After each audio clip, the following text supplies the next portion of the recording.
Hey guys, here's the second part of the November compilation. I want to say a quick thanks to my patrons: Jill Hutchins, Elena Renee, Noosh, Lulu Rogers, Fire05, Linda, Shan, Jody, Sarah P, Kathleen Fenton, James Gargano, Gemma Allen, Monica Levelace, Alex, and Courtney Maxwell. Now enjoy the video, guys. My wife and I travel often, city to city, and at one point we settled in Vegas for a few months. There was one night we were arguing after work, headed towards Henderson. I was sitting reclined back in the passenger seat when we ran over something, and the tire definitely popped. My wife got out to check and confirmed it. Within seconds, a woman in a very nice car pulls up behind us. I saw she was a woman, and I laid back in the seat, still mad, still stubborn, and figuring she was just checking on my wife, assuming she was alone. The woman said she had a brother-in-law with a tow truck. He could definitely tow the car free of charge to a shop. My wife asked why she was being so kind, and she said something like, "Us sisters gotta stick together. I'm helping you out." She then got back in the car, and my wife told me she was going to follow us with her hazards on to this empty and dark parking lot in front of some grocery store nearby to get us out of the road. I still didn't think this was weird at all.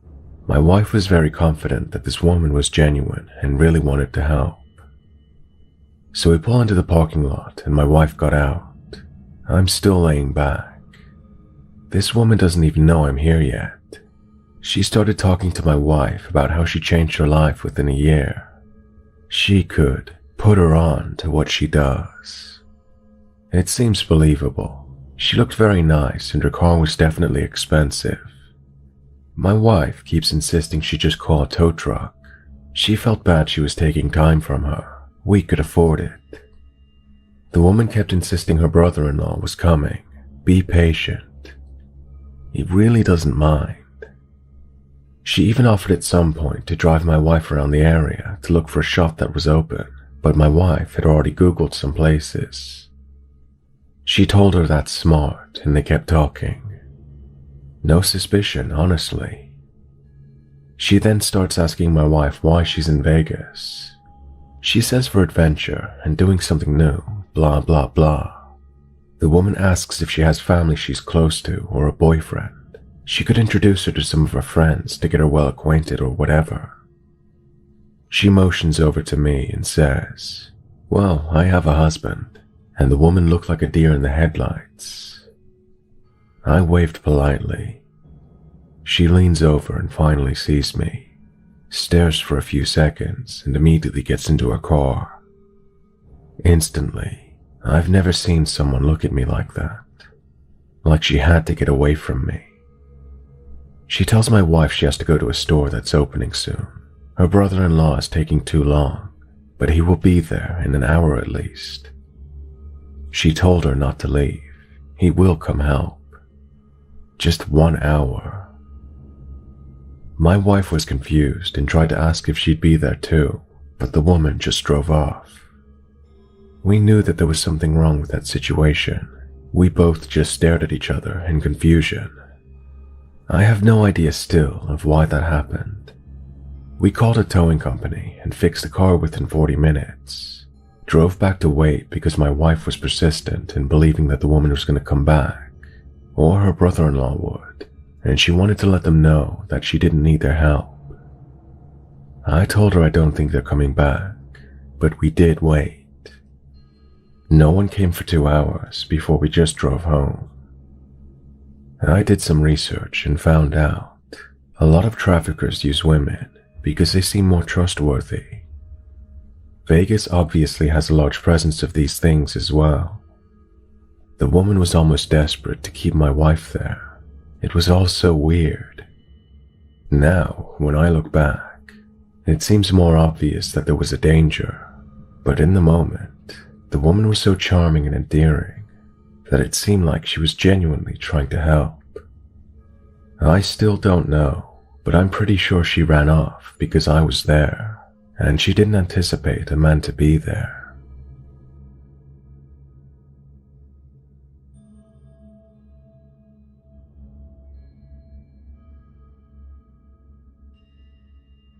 For a bit of background information, I am a 21-year-old female, and the city I currently live in, as well as my hometown, are two of the major cities in which women are trafficked. Because of this, I have to drive between them to get either place, and the interstate I take is one of the most trafficked interstates in the whole US. That means many vehicles that take this interstate are taking trafficked people to and from places. I've never been afraid of being on my own. I drive alone to and from my hometown to where I live now. I was directly in the middle of my drive home when I had either hit something or a tire popped. My car broke down, so I pulled over to the side of the road and immediately called my dad and then roadside assistance. Both parties told me they would arrive in about 30 to 45 minutes. So I was just sitting there with my doors locked, looking at my phone. About 25 minutes of sitting there on my own, I see an unmarked car pulling up behind me. I've been towed before, and I know some tow trucks don't have their advertisement on the side of their trucks, so I assumed it was the tow truck and he arrived there early. A man hopped out of the truck and came to my passenger side window. He looked in to see if there was anyone in there, because I have dark tinted windows. He saw me and unfurled the most creepy, disgusting smile I've ever seen in my life. I mean, it made me absolutely nauseated. He then started knocking on the window, and this is the conversation that followed. "Roll down the window, sweetie. Can you identify yourself? I don't know who you are. Come on. I'm just trying to help. Roll down the window so I can talk to you. I just want to help you. My dad is almost here. He can help me. Thank you, though." He started getting angry at this point because I think he realized whatever he wanted to do had to be quick. "Roll down the window now, or I'm going to break it open. I'm calling 911 right now. Get away from my window." The man then walked back to his car and immediately got on his phone. Right then, a sheriff nearing the town that was clocking speed pulled over in front of me. He came up to my driver's window and asked what had happened to my car and if I needed help. I told him what happened and said I didn't need help, but it would be appreciated if he could sit down with me and wait for my dad or tow truck. Thank goodness he did. The man behind me saw the police talking to me and continuing to stand with me, so he drove off. I got my car towed and went home. I don't know what would have happened if the police didn't show up when they did. It could have been a person just trying to help, but my gut told me otherwise.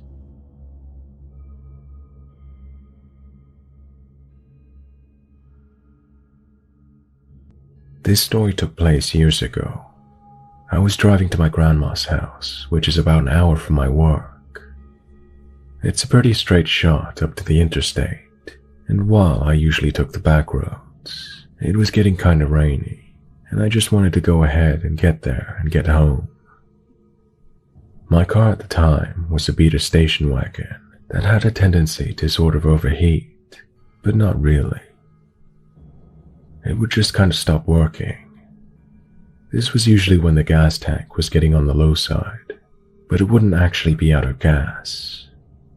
Usually, if I let it sit for a few minutes, it'd be fine. Anyhow, I'm heading to my grandma's when the car starts overheating.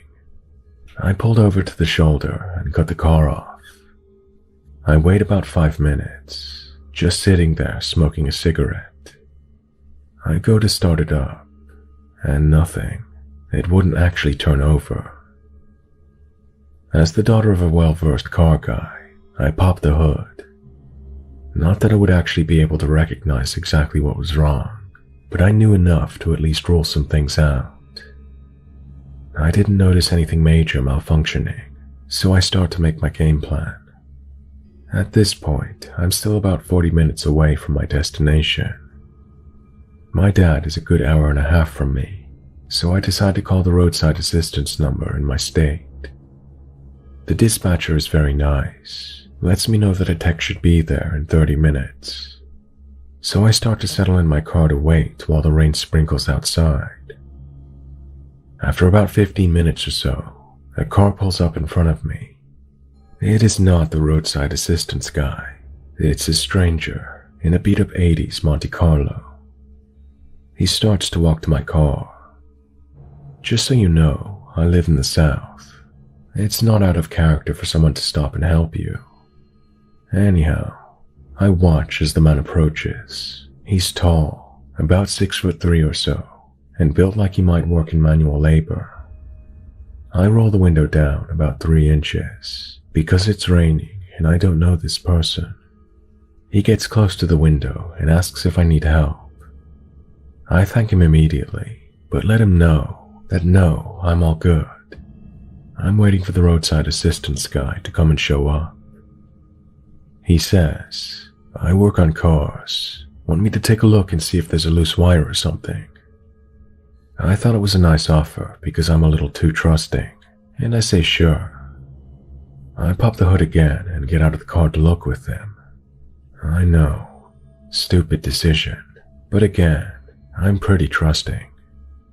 He fumbles around a little with various wires that are perfectly fine, making small talk about how he was coming from a local army base from visiting his daughter and heading back to his home that's in the neighboring state. I found it a little odd.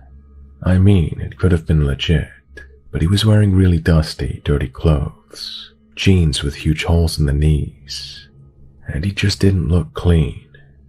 Not that you would go to the base in your Sunday clothes, but chances are you would have been showered. So then he starts saying, well, it doesn't look like your roadside assistance is coming. He said it almost accusingly, as if I had never called them, and made that part up when he first got to my car. Still being doe-eyed, I said, actually, he should be here any minute. That's when it got weird, and my spidey sense finally started tingling. The rain is getting a little heavier by the minute. He looks at me, mostly at my chest, and his energy changes. He offers to take me to the McDonald's off the next exit for a cup of coffee and to get out of the rain. I thanked him for the offer, but said no thanks. He said, it's right up there. We'd be able to see the roadside assistance guy. I thanked him again and declined, saying I'd be fine in my car. No biggie. He started to get more and more aggressive in his offer, saying things like, come on, it's just right there.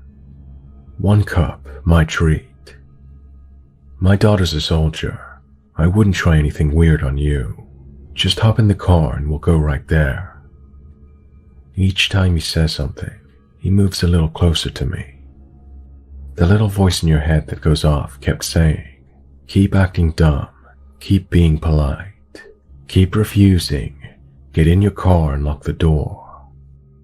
Finally, when I told him that I really appreciated his offer, but since I didn't know him from Adam, I just wasn't comfortable enough doing that, but how incredibly kind it was for him to stop and be so helpful, and that I really hoped he had a great day, he finally relented. I had been edging my way to my door as the rain hit its crescendo. Once in the safety of my car, I locked all the doors and watched him walk back to his car and then drive away. Not 5 minutes later, the roadside assistance guy arrives. He comes up to my passenger side window as the rain has pretty much returned to a light drizzle. I get out and tell him the story of the man and what transpired. He gets this horrified look on his face and says, you do realize you would never have been heard from again if you'd gotten into that car. I explained that the guy kept being pushy about it, and the alarm bells finally sounded, and all I could think to do was continue to be polite but firm so that he didn't get angry or offended and finally snap and do God knows what. He told me I should never have gotten out of the car, and I should thank my guardian angel that I'm okay. I'm pretty certain I was a frog's hair from being found in a garbage bag.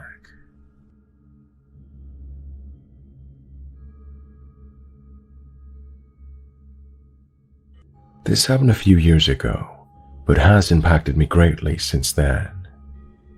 I was in college, living on campus in a dorm house. My college was small, and the dorm house was an actual house that had been converted for dorm rooms. My vehicle broke down and had to be towed from my dorm's parking lot to a dealership 20 miles away. I call a local tow truck company who sends a truck out, and I decide to ride with the driver so that I can talk to the dealership service team about getting a rental. The whole drive down, the guy is talking about whatever hits his mind. I'm trying to be nice because it's a good 20 to 30 minute drive down, and I might as well have a conversation. Along the drive down and the drive back, with no luck for a rental, he turns from random conversation to specifically talking about his ex and how she did him wrong. I am stuck in this truck with him, so I minimally respond and deflect when I can. He's got the upper hand because I've stupidly decided that riding with him was a good idea. When we finally get back to my dorm, I make it inside safely. I figure that's the end of it, because I'm not planning on needing a tow anytime soon. But then I start getting texts and calls from an unknown number. Turns out, he copied my information off the tow request form the company fills out when I called for a tow truck.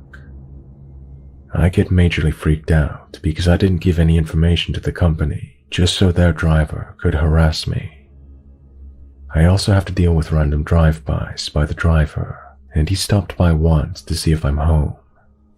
After a week of messages and calls, I call the owner to talk to him about it, and he does the old, well, maybe he just thought you were nice and you shouldn't be so stingy with him.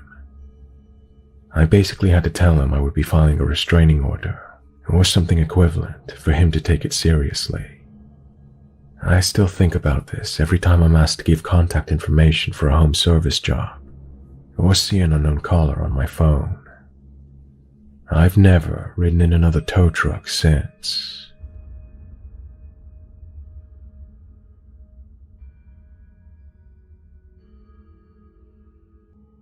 Back in the summer of 2015, my friend Kate and I were coming home from a trip with her parents to a resort town in the mountains for a couple of days, which was famous for skiing. The highway to get you there wasn't too bad, as it had some significant upgrades for a big athletic contest that our city had hosted a couple of years prior. However, it still cuts through some relatively remote terrain, and it's not uncommon to see deer and bear on the side. Her parents wanted to go hike up to a lake near the highway, which was between the town and the larger city where we lived, for a swim. So we pull off the road and park in a small parking lot. This was not an official swimming lake, and the logging company used the parking lot. So although we were allowed to be there was no one else in the lot, and it is not well known. So we all pile out of the car and start figuring out what we needed to throw into our backpacks for the hike and swim, as we had not planned for this when we'd left our rental. Out of the corner of our eyes, we notice a man walking out of the woods on a small dirt road that's snaking away from the logging camp and our intended hiking area. He comes up to the car and starts to explain that he'd been up the road, cleaning up a campsite that he and his friends had been staying at. And even though where they were camping was illegal, he wanted to come back after and make sure it's clean. Unfortunately, after cleaning up, his battery had died, and he asked if we could drive him up the road to the campsite and jumpstart his car for him. He said he doesn't want to wait for roadside assistance, as we were in a pretty deserted area of the highway, and he doesn't want to get into trouble for camping illegally. There was something extremely odd about him and his mannerisms to me. However, I can't explain why, but from being a reasonably attractive female in my mid-20s and dealing with creepy guys often enough, all of my instincts were yelling at me not to follow this man into the woods. I remember that he was oddly specific about the make and model of his car that had broken down, repeating it multiple times, and it was only a minute or two drive down the dirt road. Kate's parents are amicable and agree right away to give him a jump. Without waiting, he states that he will meet us at the car and points down the road saying it's only a 2 to 3 minute walk down the road. However, being raised on cold case files and Law and Order SVU marathons, I did not want to go to that car or go into the woods. Not wanting to make a scene, I suggest that Kate and I walk over to the small bridge we had crossed to enter the parking lot and take some photos. So she and I walk over there, and I start freaking out, telling her that something felt off, and I didn't like what was going on. I began texting another friend, telling him where we were, and if I stopped texting him, he should call the police and tell them what was happening. Cell phone service in that area was super spotty. I was just praying he would be getting my messages, because all the hair on the back of my neck was standing on end at this point. Meanwhile, her parents had gotten back into their vehicle and drove down the dirt road to find the car. About 5 minutes later, we hear their car honking. They'd gone down the dirt road slowly, and they haven't seen the man, the car, or the campsite. There was no trace of anyone. We see her parents come back up the dirt road, and then drive down another, honking again. Her parents went up and down a couple small dirt roads for maybe another 5 minutes, all just trying to find this man and his dead car. But they couldn't find him, and he never responded to their honks. At this point, Kate and I are getting very agitated by the strange circumstances, and we just want our parents to come back. When they do, I flat out state that I am highly uncomfortable with what just happened, and I didn't want to continue with our planned hike into the woods. They were spooked too, and agreed to get out of the area. We ended up stopping a while further down the highway at a much more popular provincial park lake. I have no idea what was going on that day, what would have happened if Kate and I had gotten into the car to go with her parents. But I felt seriously lucky that we did not find out.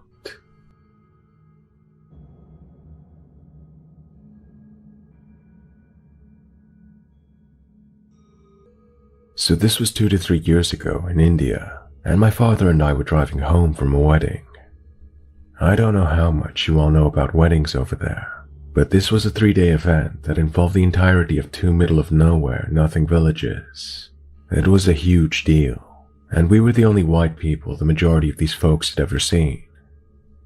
So beyond the bride and groom themselves, we were the best guests. This meant near constant attention, no relaxation or any time to ourselves, and sleep came in the form of a concrete slab of a bed with a thin blanket over it, nestled snugly in between apparently every drunk uncle the village could hold, all passionately arguing for hours about something in Hindi. I think it was maybe the music, which also constantly blared from concert-sized speakers through the whole village. It was safe to say by the time we left the wedding, we were already extremely sleep-deprived and out of it. This isn't even the fun part, though. Through an odd chain of events that aren't totally related to this story, while driving home on a single-lane road that had traffic in both directions, dodging donkey carts, groups of scooters, and other drivers about 120 kilometers an hour, we get in a head-on collision.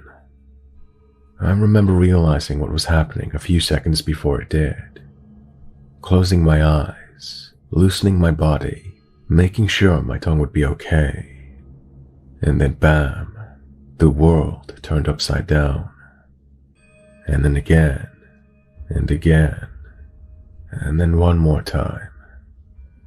Our car flipped 4 times, landing upside down in an overgrown field near the spot of the accident. The other car was mostly gone, and what was left of it was still on the road. Glass everywhere. My dad was unconscious. My lenga was ripped to shreds, and there were suddenly voices all around me. I remember being extremely confused and dazed, and I hurt. Why did I hurt? Dozens of people had apparently stopped to flip the car back over to help the American tourists out. A few people pulled me out through the left-hand broken window and immediately went back in to help my father on the driver's side. I, extremely confused, exhausted, and scared, most likely concussed, wandered over to the road and the other demolished car. I could hear a siren in the distance. An ambulance. Cops. I didn't pay attention. Where were my shoes? Suddenly, a man had his arms around my shoulders and was ushering me to an unknown white car a small distance from the wreck. "I will take you to the hospital," he said. I asked where my father was and a few other questions. He mostly ignored me. "He is fine, come on." He pushed me forward, and in a daze I followed, asking about my things, my shoes, my dad. All I had was my phone, which was still in a death grip in my hand. He ignored me. "Do not worry, hurry, get in the car." I did as I was told, though I remember asking a few more times about my shoes. I was barefoot and limping. I remember being focused on my right foot, how it wouldn't work, basically ignoring the guy guiding me away from the accident and the rest of the people. Why did it hurt so much? And where was my bag? The man urged me forward some more, making promises that my things were fine. He had them already. Just get in the car. I was barely paying attention, slowly following. Where was my dad? At that point, I guess the man decided I wasn't moving fast enough. He wrenched my phone from my hand, maneuvered me into the back seat, and slammed the door behind me. He was walking around to the driver's side when an ambulance pulled up. I struggled with the door, saying I'll get into the ambulance instead. That my dad must be there, and where were my things? "No," he slammed the door again, locking it this time. "Be quiet." At this point I started to cry, and was still confusedly trying to open the locked door, blubbering that I needed my things. He insisted he was helping and to shut up, and shut up. He rushed around, opened the driver's side door, and was about to get in, when I heard an almost roar-like sound erupt to my left. Suddenly, my father was there, bleeding, limping, ignoring the chaos all around us, and angrier than I've ever seen him. "Get my daughter out of your fucking car." He grabbed the man, who was halfway in the vehicle, and threw him to the ground. He unlocked the backseat door and rushed around to pull me out. "Dad, where are my shoes? Does he still have my phone?" I obviously asked to thin air, as my father was already back a few feet away, shouting, hands around the man's throat, demanding my phone. With a terrified look, the man pulled it out of his pocket and threw it several feet away, causing my dad to drop him on the pavement in one swift motion and bound after the device. At that point, the man hurriedly climbed into his car and sped away while I made my way back into the waiting ambulance, still not really processing what had just happened. My dad materialized on the bench next to me a few seconds later, my cracked phone in hand, and enveloped me in a huge hug while saying how scared he was. The paramedics moving all around us, securing everything, and preparing for the drive to the hospital. Everything after that is a story for another time.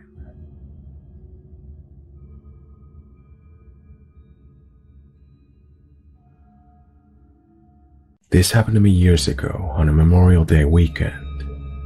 After a solid weekend of partying in Las Vegas, two of my friends and I all guys the same age, had to endure the horrific drive from Las Vegas to LA. If you haven't done this drive before, it's typically a 5-hour stint through the desert. But on a busy weekend, it can be extended to 7 to 9 hours. And hungover from a 3-day binge, it's always painful. Our other friends that were flying out talked us into staying for the better part of the day to wait out traffic. We had a buffet and lazed around the pool a bit, hoping to recover. We decided to leave at 3 p.m. Perfect. We will be home by 8, we thought. Wrong. 2 accidents and a billion people on the road impeded our progress greatly. It took us 6 hours to get to Barstow, which was about 2 hours away. We filled up, gas and coffee, and then hit the road again. The stop took an hour due to the mass amount of people passing through the area. Back on the road at 10, more traffic and a wrong turn. It is now 2:30 in the morning, and we're passing through Santa Clarita, about 45 minutes from our destination. And then bam, a sound that sounded like a piece of steel ripping like paper and then exploding. I managed to pull the car off the freeway and onto the side street. I called AAA and they said it should be about 30 minutes. Shitty situation, but 30 minutes is not that bad. The neighborhood we were in was alright. Multiple gated communities, but the road we were on was desolate, and a bit of an artery between the communities. We all napped, and about 15 minutes later, I was awoken by a car driving by in the opposite direction. It was a piece of shit SUV, with about 4 people inside. I couldn't tell what they looked like, but they were all looking at us. A few minutes after that, I get a call from AAA.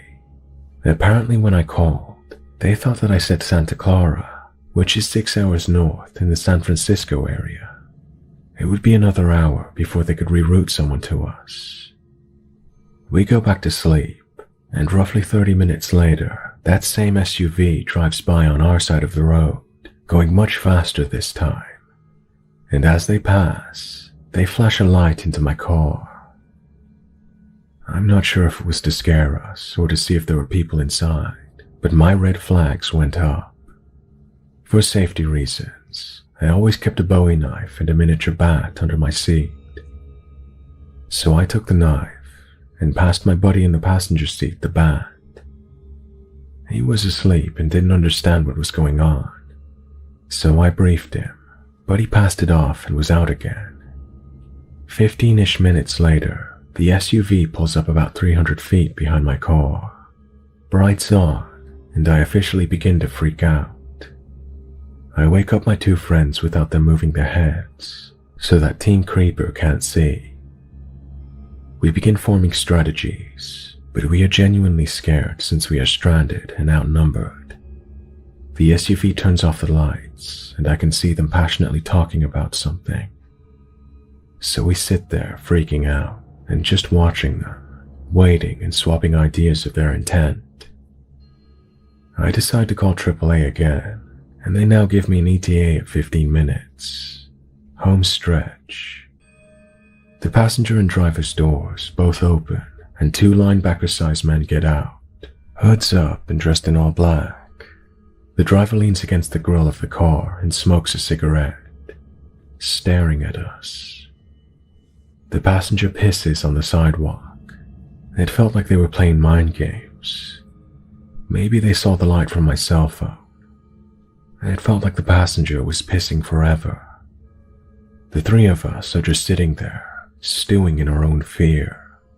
The passenger then zips up and talks with the driver. The other 2 doors open, revealing one small person with a beanie pulled low and another large hooded man. The 4 begin to talk and walk casually towards my car. I pull my knife ready, my buddy has his bat, and my other friend pops his fist like a fighting Irishman. They get close, then stop about halfway. In the distance were the lights of the tow truck. I look back and see them get in the SUV.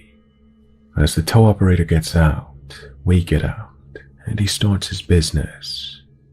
The SUV speeds off fairly quickly. We didn't get home until 5 a.m. I am not entirely sure what they were planning. I'm assuming they thought the car was abandoned and wanted to take it.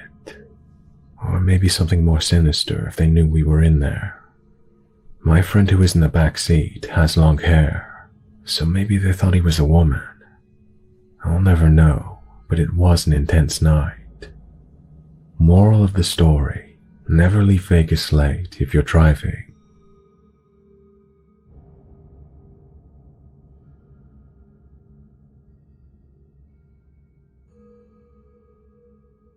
I have been dating my girlfriend for a few years. She's a small blonde with a positive attitude about everything. We both go to college, so we only get to see each other so much. Her college is in New Hampshire, and mine is in Massachusetts. Since she doesn't have a car, I will drive up to her in my old little red car that I got from my grandmother. I'm not a huge fan of the car, but I basically got it free, so I can't complain. I've never had an issue making this hour-and-a-half drive, but a few weeks ago, I got more than my fill. I was visiting my girlfriend, and it already was becoming a rough day. We wanted the dorm room to ourselves, but her roommate wouldn't leave, so we hung out in the common room. After spending most of the day together, we finally called it time for me to head back to my own college. I said goodbye, and that I would text her when I got back. It was 6 o'clock anyways, and it was getting pretty dark outside, given that it was winter. I normally take the New Hampshire back roads for a more scenic route, and also to avoid traffic. It doesn't affect the time of traveling at all, so I guess that's a plus. Most people who live in or visit New Hampshire know that most of the back roads are not lit well with streetlights, or are not even lit at all. This isn't too much of a problem because I can just put my high beams on. About 30 minutes of driving, I turned down a road that looked as if it was just a wide path. The GPS said I would be going straight for about 7 miles, and due to knowing about the way New Hampshire roads could be, I didn't think anything of it. The street was like how I mentioned before. It was narrow enough for a car and a half. It was surrounded by the woods, and it was not lit with streetlights at all. I got about 3 or 4 miles in, and saw a guy in my high beams, standing in the middle of the road. He was waving down my car, asking for help. The road wasn't big enough for me to pass around him, so I had to stop. The man then came around to my driver's side window and gestured for me to put it down. I wasn't fully thinking straight, so I put my window down about halfway. He looked like an average 40 to 45-year-old man, but he gave off a disturbing presence. He told me he was having car troubles, and asked me to get out of my car and help him. Now, I am a 19-year-old and have an average build, with brown surfer-styled hair. None of my physical qualities hint to me knowing anything about cars.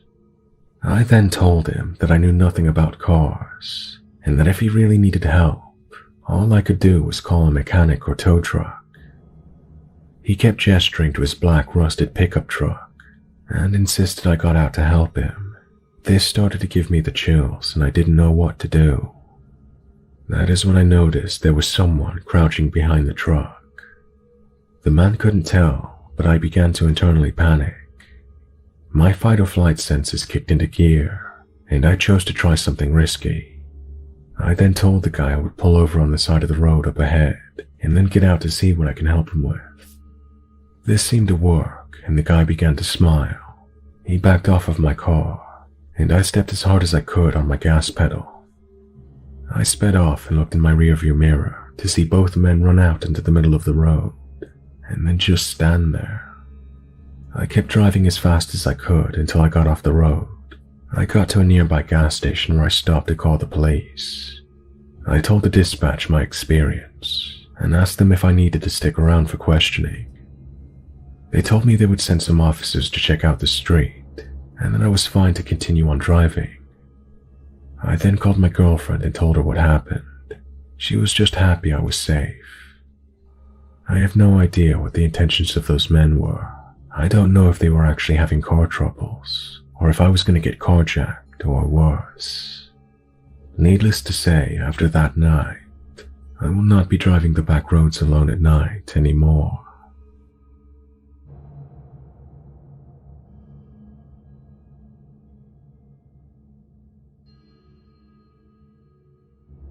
This happened during my first year of community college, and I always drove this shitty 1996 Toyota Corolla to my classes. This car was barely holding it together, and I had to replace some part that broke at least once a month. At 60 miles per hour, the whole car would start to vibrate. But I lived about 10 minutes away from campus and my job, so it got me where I needed to go. One day, I got back from one of my classes, and I noticed someone had broken into my car and misplaced all my possessions. My registration card, homework, tire gauge, and various other objects had been thrown under my seat or stuffed in a weird place. My rearview mirror had been turned completely vertically.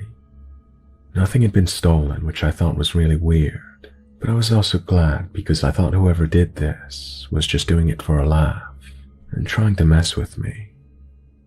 I started parking on the completely opposite side of campus, but it happened again. Everything in my car was just thrown about. Nothing was stolen. The final time this happened, I was returning to my car from class and saw streamers and confetti all across my windshield. There was a piece of purple construction paper placed inside my windshield wipers that said in all capitals, "We are always watching you," with a winky face included. Now this was starting to freak me out. At first, I thought this might be one of my friends playing a prank on me, so I asked all of them over the next few days if they had been breaking into my car and messing around with my stuff. However, none of them knew what I was talking about. I know how my friends are too, and I know if I had asked them about this, and they were indeed the culprit, they would have broke out into laughter and said, "Dude, we so totally got you." None of them knew what I was talking about though.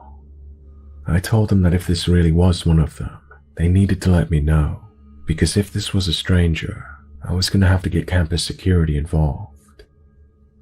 I never felt the need to get them involved any sooner, because none of my possessions had been stolen, and it felt like a practical joke. Things started to get really weird with the confetti, streamers, and note though. A few weeks had passed, and the pranks had stopped much to my relief.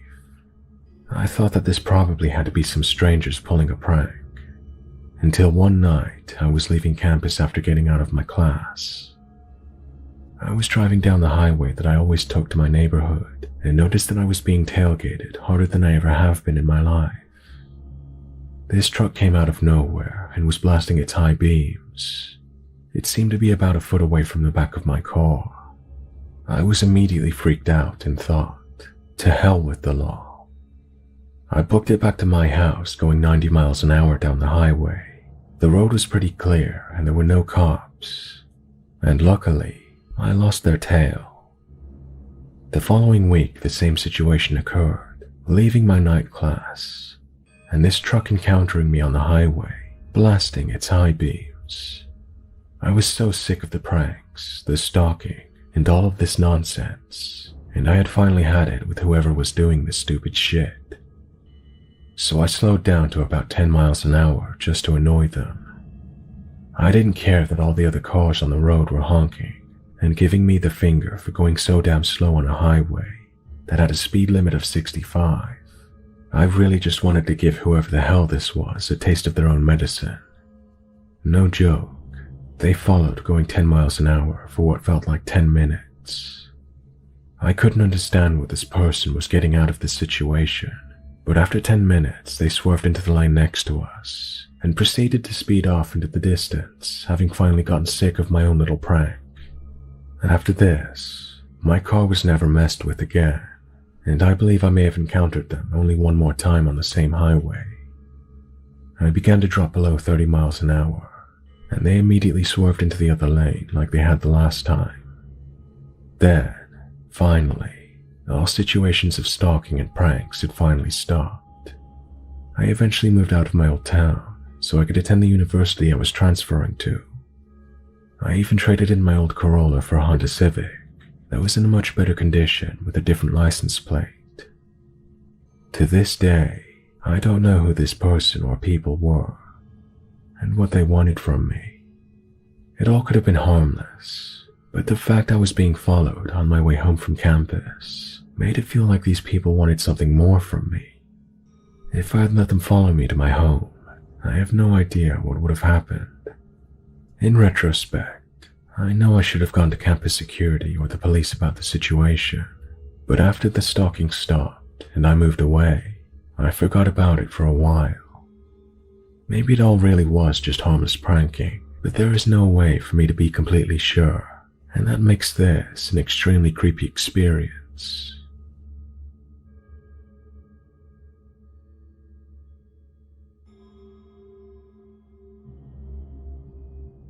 I used to be naively helpful to all sorts of strangers, and often picked up hitchhikers. Solo and in groups, I helped them get to where they needed to go. When I was 19, I had moved to Huntington, a college town in West Virginia, and I worked at a popular bar. My shifts would start around 9 p.m. and end about 2 a.m.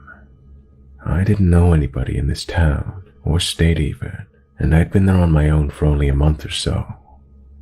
On one of these nights, one of the customers had taken an interest in conversing with me while I was working my shift.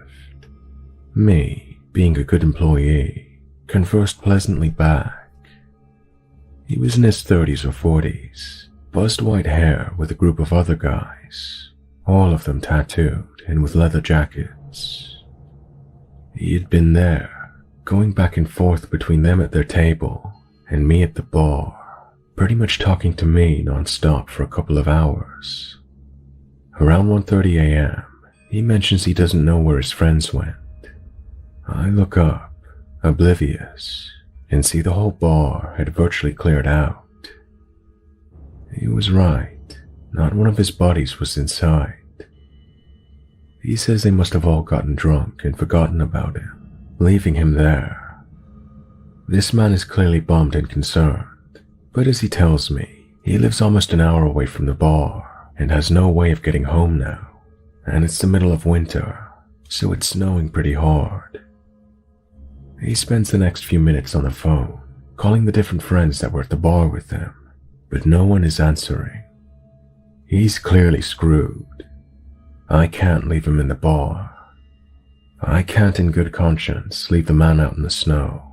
So yeah, now I've got to drive this stranger home in a place I'm unfamiliar with, in conditions I've never really driven in before. I tell him don't worry, when I finish cleaning the bar and closing up, I'll take him home. And I do.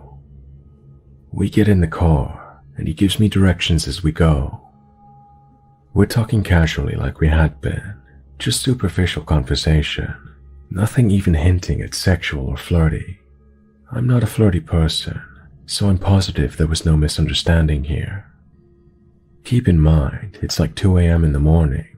No one knows where I am, or that I'm with this random person, and it's snowing heavily.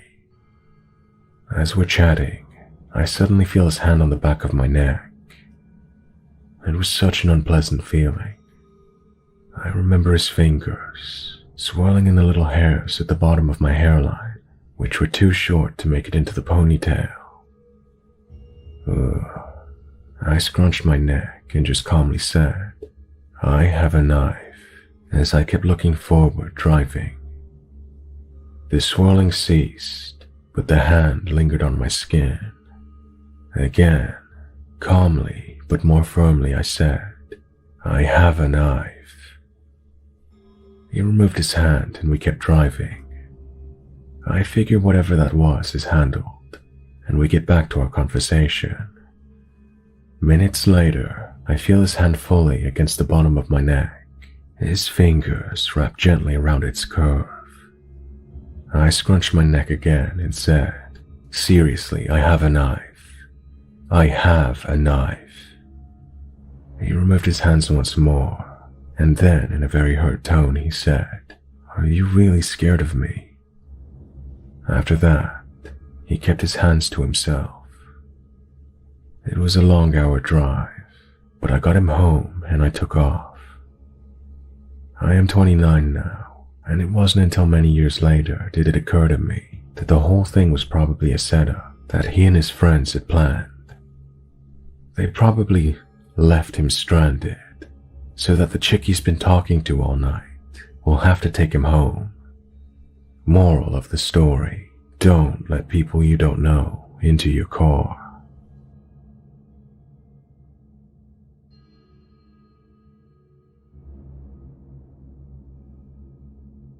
This happened earlier last year, and it still messes me up if I think about it too much. First, a bit of backstory to explain. I'm a delivery driver for Uber Eats, and I've been doing it as a side gig for the past year or so to earn some extra money. Also, I'm a female. Anyway, yeah, Uber Eats. It's a super chill job, although the pay is definitely not ideal, especially at night. Normally, any pings I get after 10 p.m. are just shitty fast food orders to customers where the chances of being tipped are even lower than what they already are. Late night deliveries, rarely profitable, which is why I barely do them. However, on this night last year, there was a bonus going on. Reach 15 deliveries in a certain time frame to get an extra $75. Music to my ears when that's the case. Late night deliveries rock because there's no traffic and it doesn't matter where you're picking up from. McDonald's, bring on the bonuses. The faster you can get them done, the faster you get to go home and knock out. Open roads all the way works for me. I was on a roll. I finished my last McDonald's run at 2:30 in the morning. I cashed my bonus and called it a night. For context, this took place in downtown San Diego. Downtown San Diego has fun restaurants and clubs at the core, but as you branch out, it gets more seedy. Once you get past 16th Street, it gets really sketchy. Lots of homeless camps, the works. I actively try to avoid that area, but in order to get back home and on the freeway, I had to pass through that neighborhood. And one other piece of information. I drive a 2002 shitty Ford Focus, and nothing's automatic. In order to roll the windows up or down, you have to reach over and crank the lever. Because it's a hassle to roll them up and down manually each time, when I usually do deliveries, I just keep both my windows rolled down because it's easier to pick up and deliver through the windows. This night, I had my windows down as usual. I was planning to roll them up before I passed 16th Street, where the homeless camp was, but didn't get that far. As I turned down a side street, heading towards the main drag, up ahead, I see a man in one of those orange reflective construction vests, standing on the side of the road. There's always some sort of construction going on downtown, and it's pretty common for it to happen at night, so I didn't really pay much attention. As I got closer though, the man runs into the middle of the street, waving his arms, signaling stop. I start to slow down, thinking he's going to direct traffic or reroute me or something. I brake to 10 miles an hour, then 5, leaving distance trying to figure out what I'm supposed to do. He breaks out into a jog towards my car and stops directly in front of it, blocking me and my car from moving forward. I immediately felt uneasy. This is weird. I'm wishing my windows were rolled up. It's 3 a.m. on a dark street, and there's not a soul around except for me and this man. People talk about fight or flight, and I've always wondered how I would react in a situation that warranted a similar response. Now I know. My reaction is to freeze, because as I was slowing down, it hit me 5 seconds later than it should have. This guy is not a construction worker. He has a hard hat and a vest, and the creepiest smile I've ever seen in my life. At first, I thought he was just smiling to be friendly, but smiling to acknowledge someone longer than a few seconds is super unnerving. Try it right now. Count to 5 in your head while grinning, and you'll see what I mean. That's what this guy was doing. Now that he's in front of me, I can tell he's homeless. That, or just, I don't know. He was an older guy. I would guess around 60s, but homelessness has a way of making everyone look old, so who knows really. He's just staring at me, wild-eyed and smiling, all teeth. Honestly, his smile and mannerisms, the best way I can describe is Twisty from American Horror Story. This guy looked insane. I obviously should have reversed, but my brain was panicking, and I didn't think that fast. I'm frozen in my car, thinking this is how I die. The whole time, he's not saying anything, just leering. And then, like a ninja, he jumps onto the hood of my car and slams his fist against my hood. I am frozen in terror just watching this guy. He starts pounding on the hood of my car, crawling around on his hands and knees, not saying anything, just crawling and staring at me. That was the most terrifying part. He never broke eye contact once during all of this, and he never stopped grinning. The thought of my windows being open made me want to throw up, but at the same time, breaking eye contact and moving to roll them up felt scarier. Like if I made any sudden moves or looked away, he would try to get inside my car. He never said a word. I think it would have been less scary if he said something, but he didn't.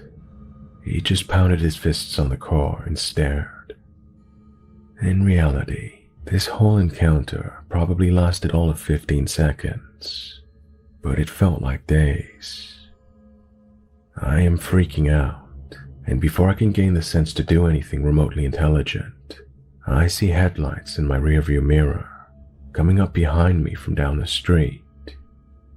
This man sees them too, and in an instant, he jumps off of my car and breaks off into a run behind me, heading towards the new car. Jesus Christ. I floor it and don't look back until I'm halfway home on the freeway, and at this point, it's all adrenaline. For a long time after that, I stopped delivering at night. I sure as hell don't go to that section of downtown anymore.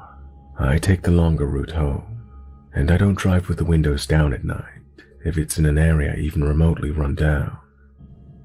What I realized from this is how naive I can be to just automatically trust and obey someone just because they have a uniform on. I didn't even question slowing down at first, even though the situation was clearly sketchy.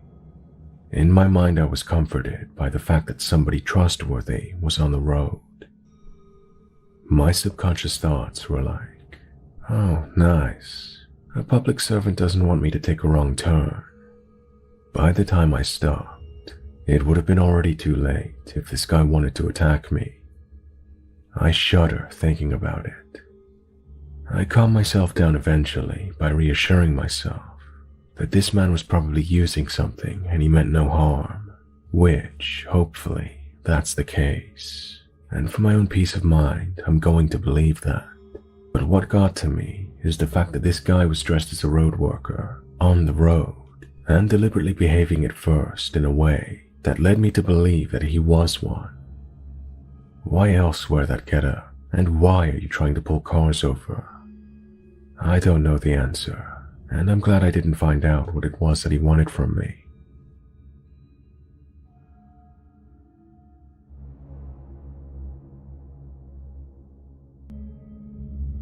This happened a few years ago. I was 21 at the time, living with my boyfriend in Illinois. Our apartment was on the third and last floor of a building. It was about 8:30 p.m., and I wanted to cook, but I was missing some milk. My boyfriend went to the store to buy some about 15 minutes away.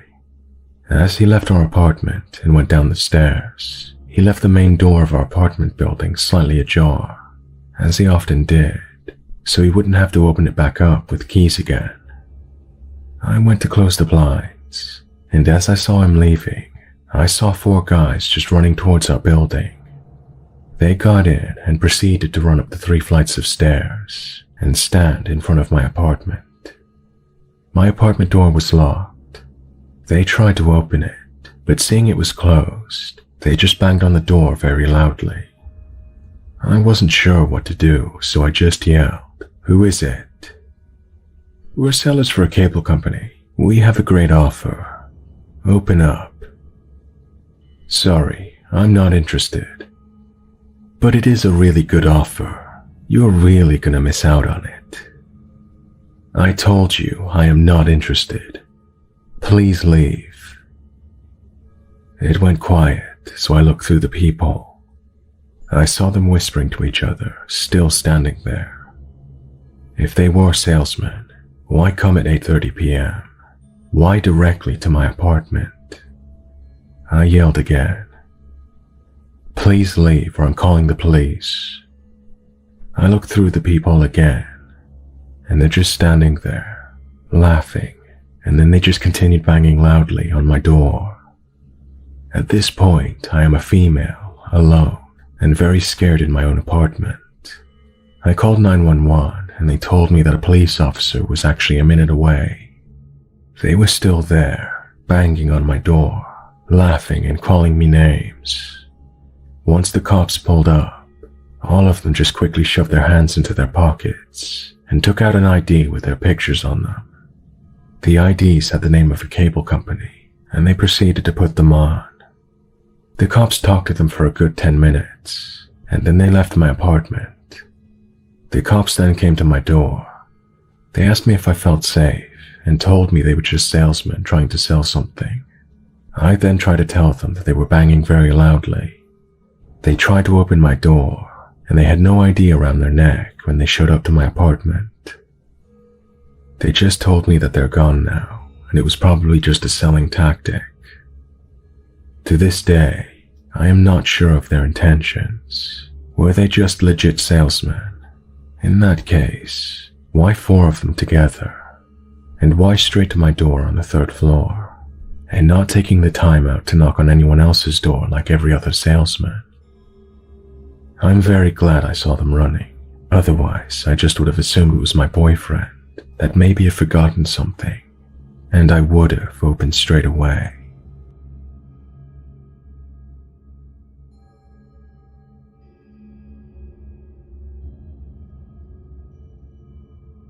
This happened a few weeks ago. I recently graduated from college with a degree in biology, but I decided to take a minute for myself before applying to medical school. My school was in a dangerous area, and I still rent in the area because my roommate is a master's student at the same university. We live about 5 blocks off campus on a street where you wouldn't want to be caught alone at night. One day, I was by myself in our apartment, jamming to some tunes, and then I heard banging on the door. This was odd to me, because my apartment is a row home style apartment, with 2 other apartments below me, and a front door, which I had most certainly locked behind me when I entered the building about 10 minutes prior. It was also concerning because I'm a 5-foot tall woman, and currently alone. Since we live on the top floor, nobody but my roommate and I are ever up on the 3rd floor, and I had not recently submitted a maintenance request. I turned the music off and sat still for a moment, waiting to see if it happened again. The banging started once more. Now, I recognized that this was stupid, but I walked to the front door and opened it the tiniest crack to see a large, dirty, heavy-set man with a beard on the other side. I asked, "Can I help you?" He looked me in the eye and said, "I'm here to fix the air conditioning leak. You need to let me inside the unit so I can make the repairs. My management company only has one regular maintenance worker who I was familiar with, and I had never seen the man standing at my door previously. He took a step forward while I quickly said, "Wrong place." I slammed and locked the door. Initially, I wasn't too concerned, because maybe he's in the wrong place. I emailed my landlord to ask about the maintenance reps in the area, to which she replied, "The company had a heating, ventilation, and air conditioning technician out today, but none to your address." What did he look like? After describing him as a large, heavier white male with a full beard, she responded, "That was not our rep. He is a small, thin man. I am not sure who was out there." Now I'm worried about my safety, because clearly someone has keys to our building, and even my management company cannot account for who he may have been. They will also not change the front door locks, so I'm kind of on my own with this one.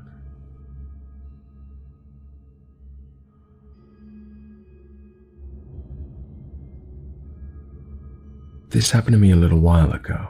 My parents had gone out of town and left me at home. It was fine for the first few days playing video games, watching TV, you know, the normal teen stuff. One day, I'm sitting in my room around 7 at night when I hear someone knocking at my door. Normally my grandmother, who lives just down the road, would come over and check up on me and say goodnight and stuff. So, thinking it's her, I get up to let her in. I open my main door and see that it's not my grandmother, but a man. He looked mid-30s and he was kinda chubby. He held a clipboard and just stared at me till I said anything to him. "Hello?" I asked in a weirded out voice. "Hi, I'm from the furnace company and I'm here to check your furnace."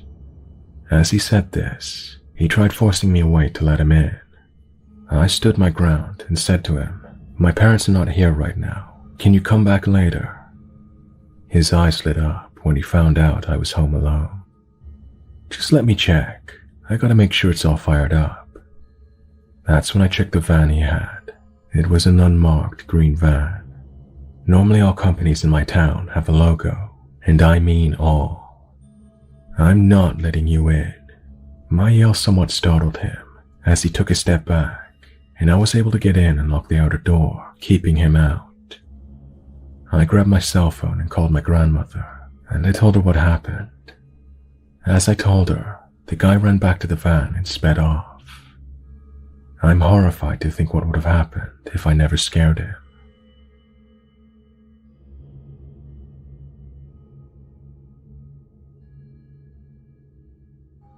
This encounter happened when I was about 10 years old. My sister and I were home alone since it was during the summer. Both our mom and grandmother were busy, so they couldn't stay home with us. We were used to being home alone during the summer, so it was not a big deal. The only thing we could not do was go outside or open the door if someone knocked. During this day, I had gotten up and started to play The Sims 2 in our kitchen, and my sister was watching TV in our den. A few hours into gaming, I thought I heard the doorbell ring. At first I thought it was my game, but I had turned off the sound. So I asked my sister if she heard the doorbell, and she replied she hadn't. She said it was probably just the show she was watching. I brushed it off and went back to playing my game. About 10 minutes later, I see a reflection on my computer of a man in a suit. His hands cupped around his eyes, looking through the glass doors behind me. I turn around to be face to face with this strange man I've never seen before. I had no idea how long he'd been watching me. He waved at me like he knew me from somewhere. I called my sister's name, who had not noticed the man yet. She grabs the house phone, quickly calling our grandmother. Now we had seen salespeople before, but none of them looked like this guy. He was wearing a full-on black suit that did not fit him. If that's not strange enough, this guy was wearing a full-on suit in 99 degrees, and he was also carrying a briefcase. All the salespeople I had ever seen only had a clipboard or maybe a couple of flyers, but this man had a briefcase. And the next flag that came with this guy is that he walked around our house to come to the back door. And during his little trip, he would have seen that there wasn't a car in the driveway, indicating that no one was home. As I was getting up to hide, the man reached down and grabbed the doorknob, and then he started to jiggle it forcefully. Thankfully, the door was locked. He looks at me, smiling. He then gestured to me to come and unlock the door for him. All the noise he had been making now set off our 75-pound lab mix, making her go batshit crazy. There was no way she was going to let this guy get to us if he did get in. My sister tells our grandmother, who is now on her way. She wanted us to hide in the back of the house in her room until she got home. My sister hands me the phone and then runs into the kitchen to grab the biggest knife we have. I can hear her yelling at the guy that we called the cops. She comes back into the room with me and we shut the door. She tells me after she lied to the guy about calling the cops. She said that he started laughing, like she told the funniest joke he had ever heard. A little while later, we heard the door open and then my grandmother calling out to us. We come out to meet her. She tells us she could not see anyone inside. She had walked around the whole house before unlocking the door. She also thought it was weird that if he was a salesperson, he would have left a note saying, "Sorry we missed you." She ended up taking the rest of the day off work to stay with us, and also to see if the man would come back. It's been 11 years since this encounter, and I still don't want to know what was in his briefcase.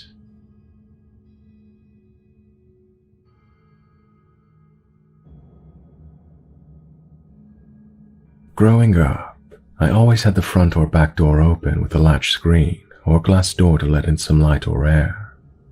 I was used to that, and it never occurred to me when I got my own place to do anything less.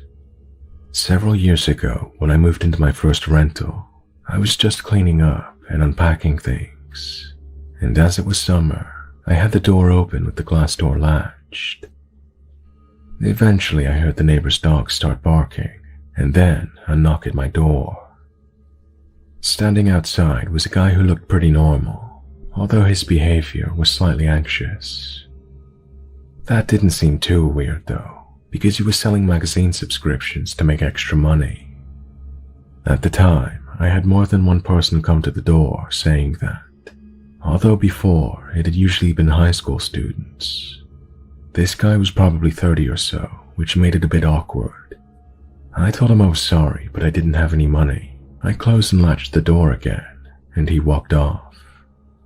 I wasn't at all afraid or nervous.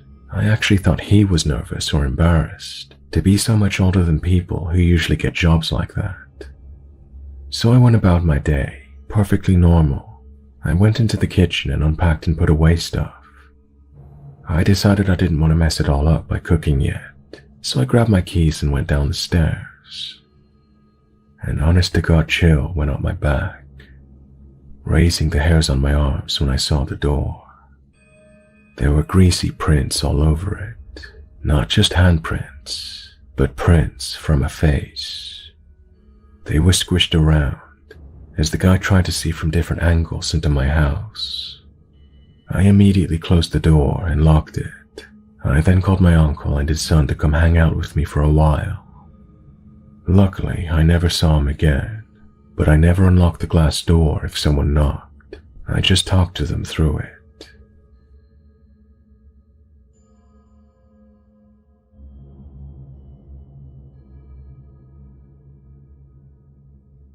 Me and my roommate, who are both females in our late 20s, just moved into this apartment, and yesterday was our 1-month anniversary of living here.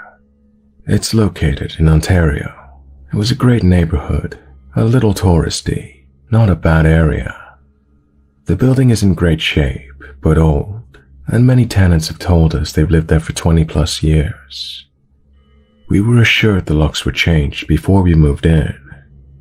I have a key, as does my roomie, and so do the odd couple that take care of the building and the general maintenance guy. So, to the story. I was the last to leave the apartment at around 8 a.m. and I locked the door.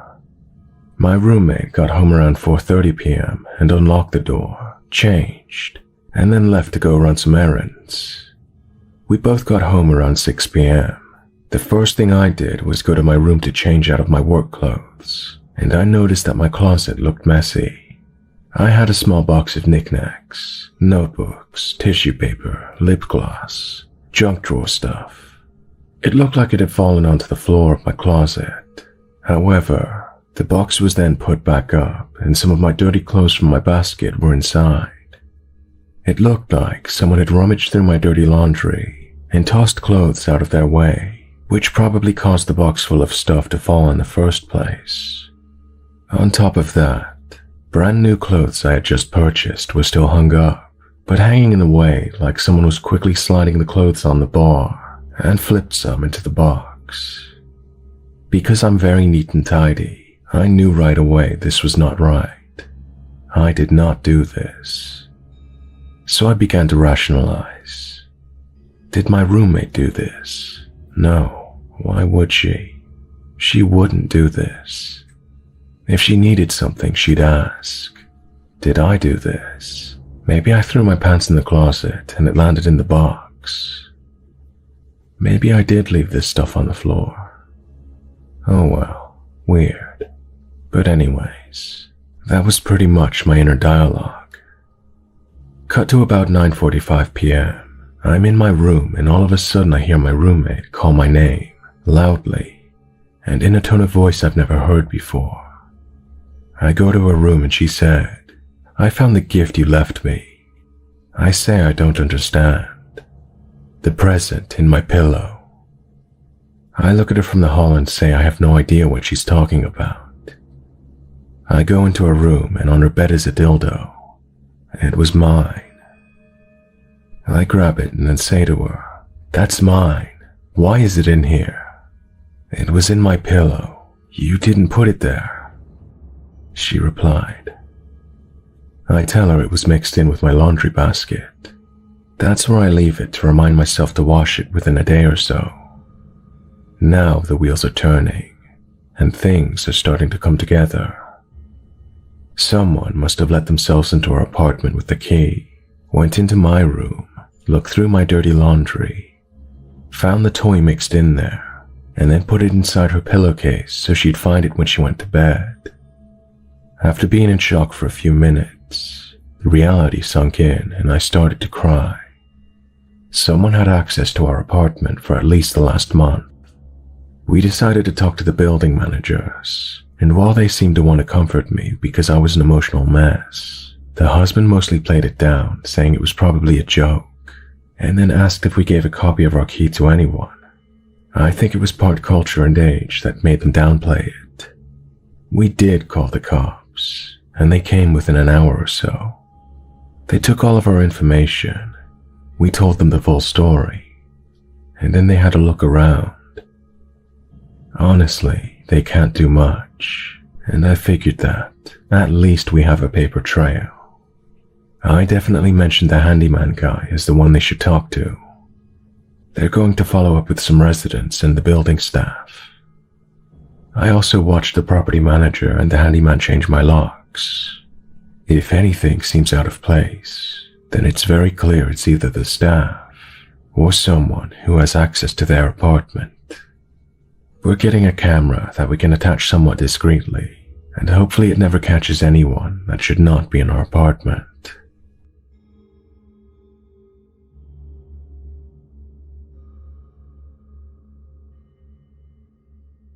I was diagnosed with agoraphobia about 3 years prior to this story. So while this may not seem very scary to many people, it was for me.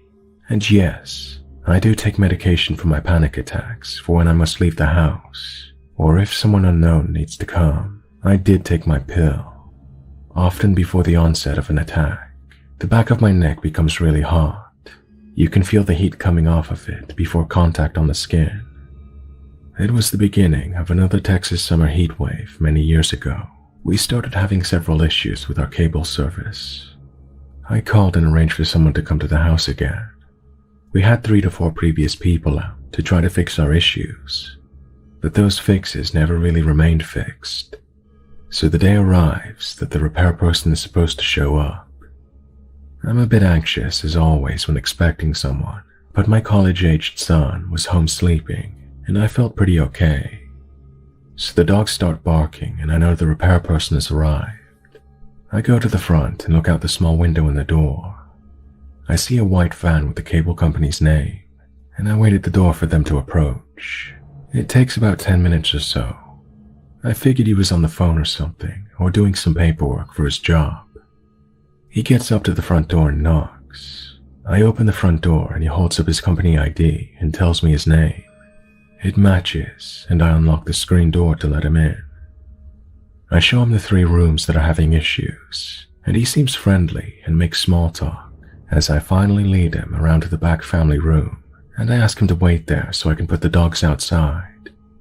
He does, and I tell him it's okay, but he does not enter. I finally go around to the front of the house to see if he heard me, and as I turn the corner out of the kitchen, he sees me and starts to kind of smile shyly a little bit. I think to myself, okay, maybe he was snooping in the bookshelves or something. I'm not really scared at this point. I just think he's a bit kooky, but I do notice that the foyer window blinds are swaying a bit. But we have cats, so it didn't really catch my full attention. So I point to the kitchen, and this time follow behind him to the family room. He checks out the outlet and says he needs to grab another bag from his van. He heads to the front of the house and out the door. I clean a couple of dishes and load them in the dishwasher while waiting. He returns with a brown leather bag, much like an old doctor's bag, and then starts working on the outlet in the living room, right off the front side of the kitchen. I move into the family room and straighten up a bit. My recliner and coffee table had to be moved at an angle so he could reach the cable outlet. I wasn't in there maybe 2 minutes when he sauntered into the family room with his brown bag. It was like a switch had gone off.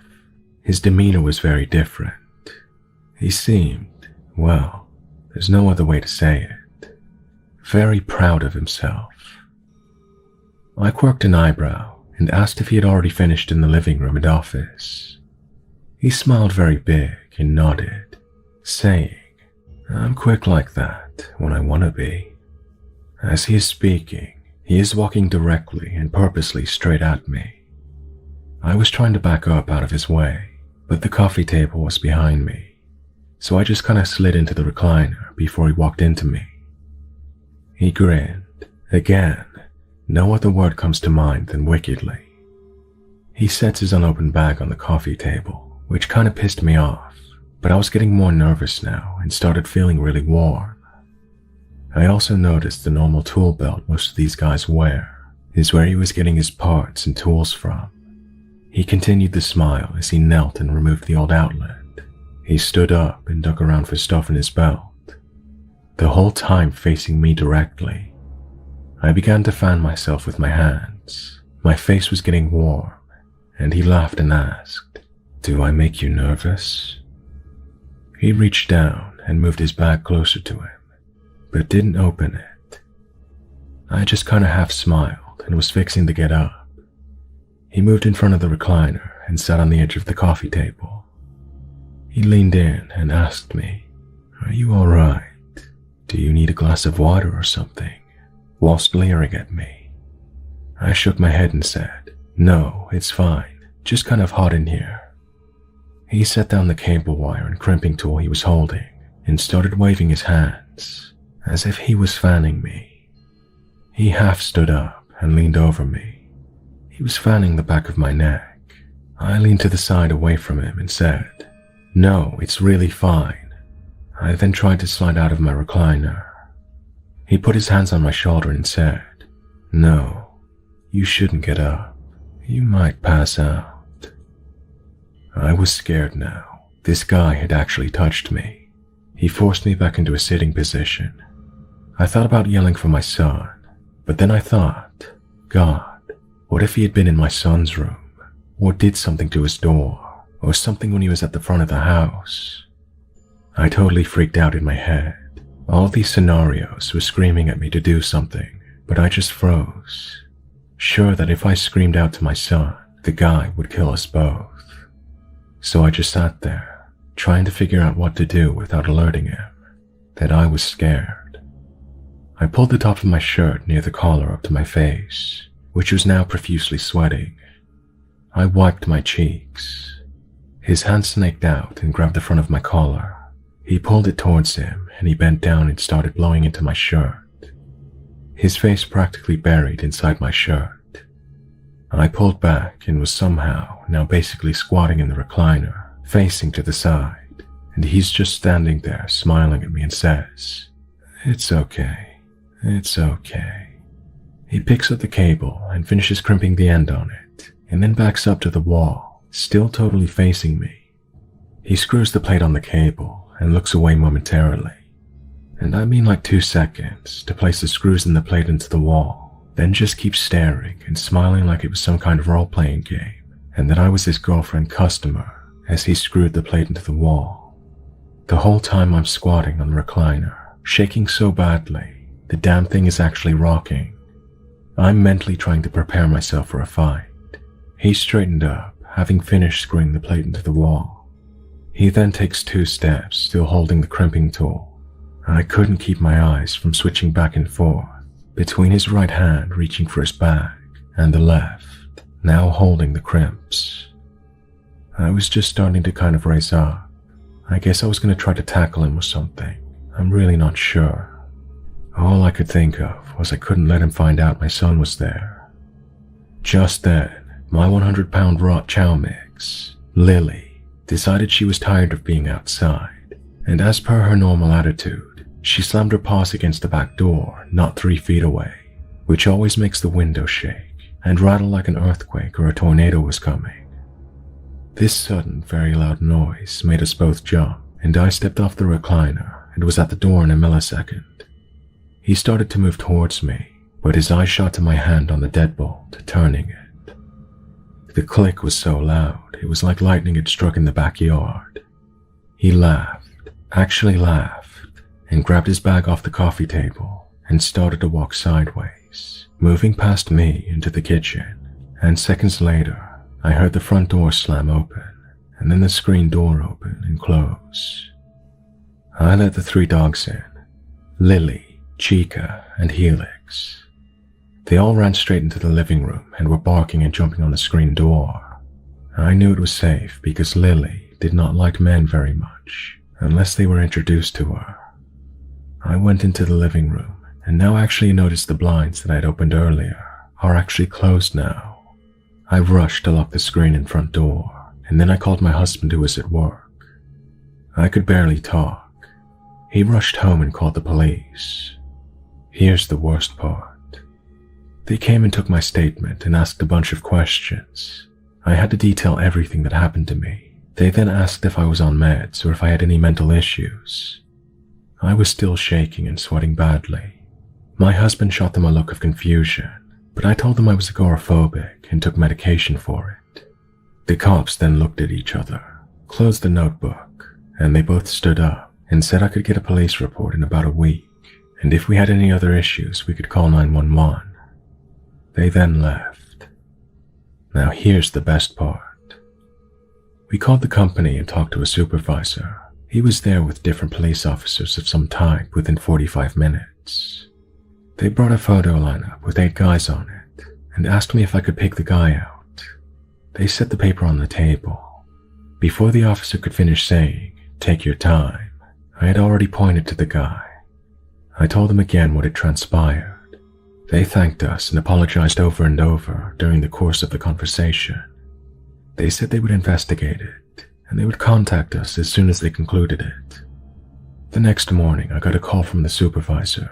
He told me that they had pulled the guy from any remaining jobs he had that day, and they had just completed their investigation. They informed him he no longer had a job, and this incident was part of his work record.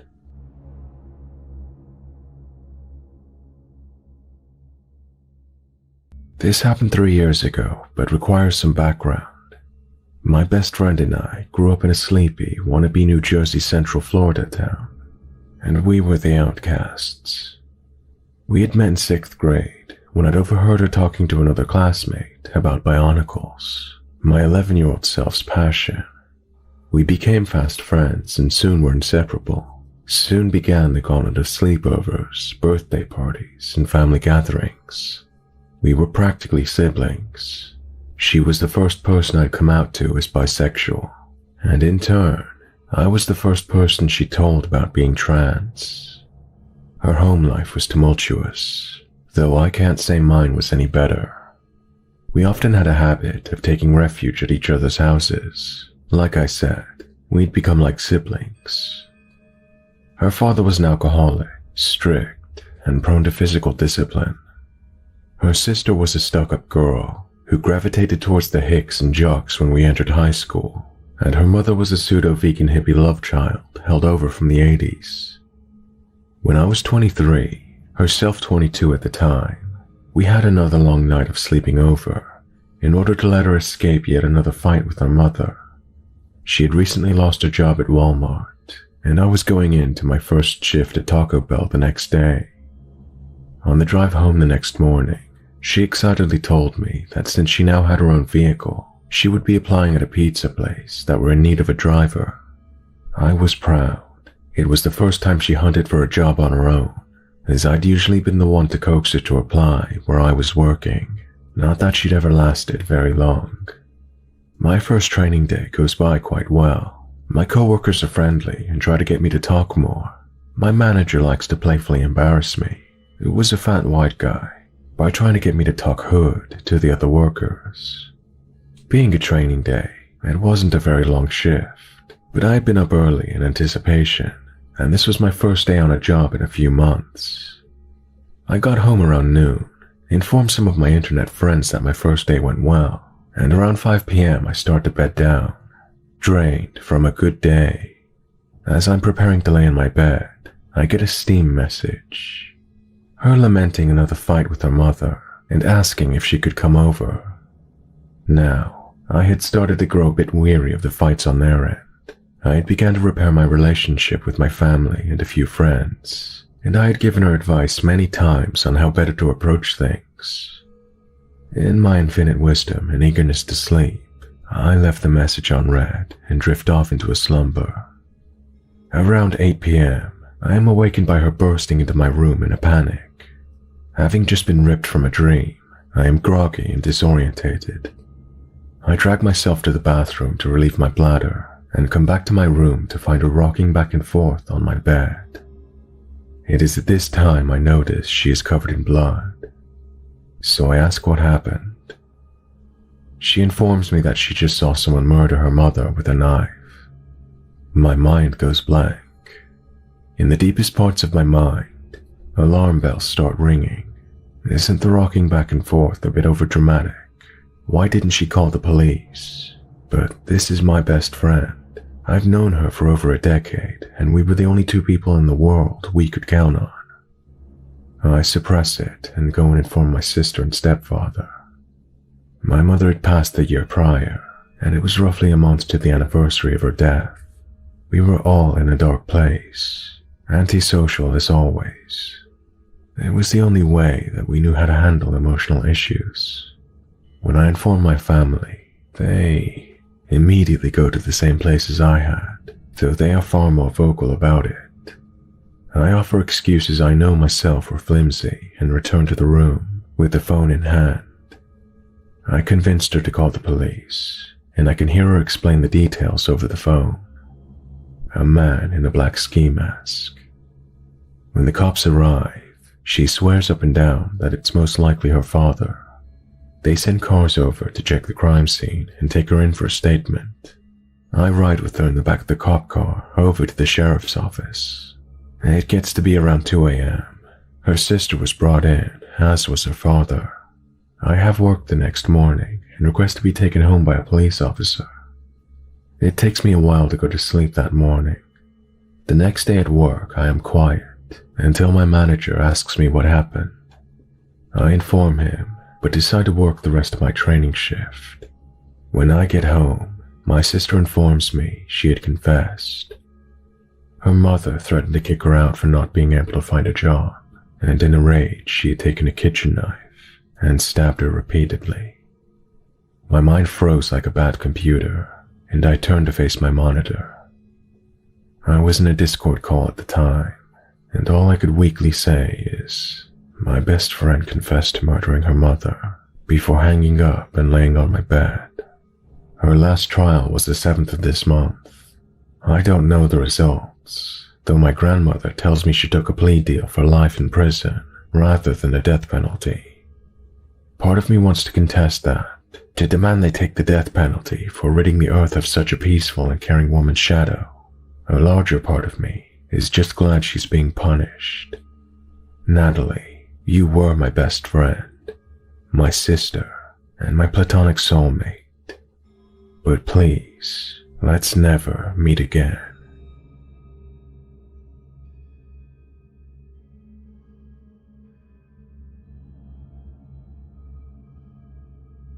I work at my local county animal shelter. I've done it for a few years. It's pretty much what I was meant for. The way the block is set up, it's like one winding stretch of county buildings. Basically, there's everything on this block from doctors to the homeless shelter, so this block has some interesting characters. No biggie, I live in a pretty shit area, so crazy stuff happens all the time. Someone jumped out of their car and stabbed someone in a different car in traffic in front of me last year, and it didn't even make the news.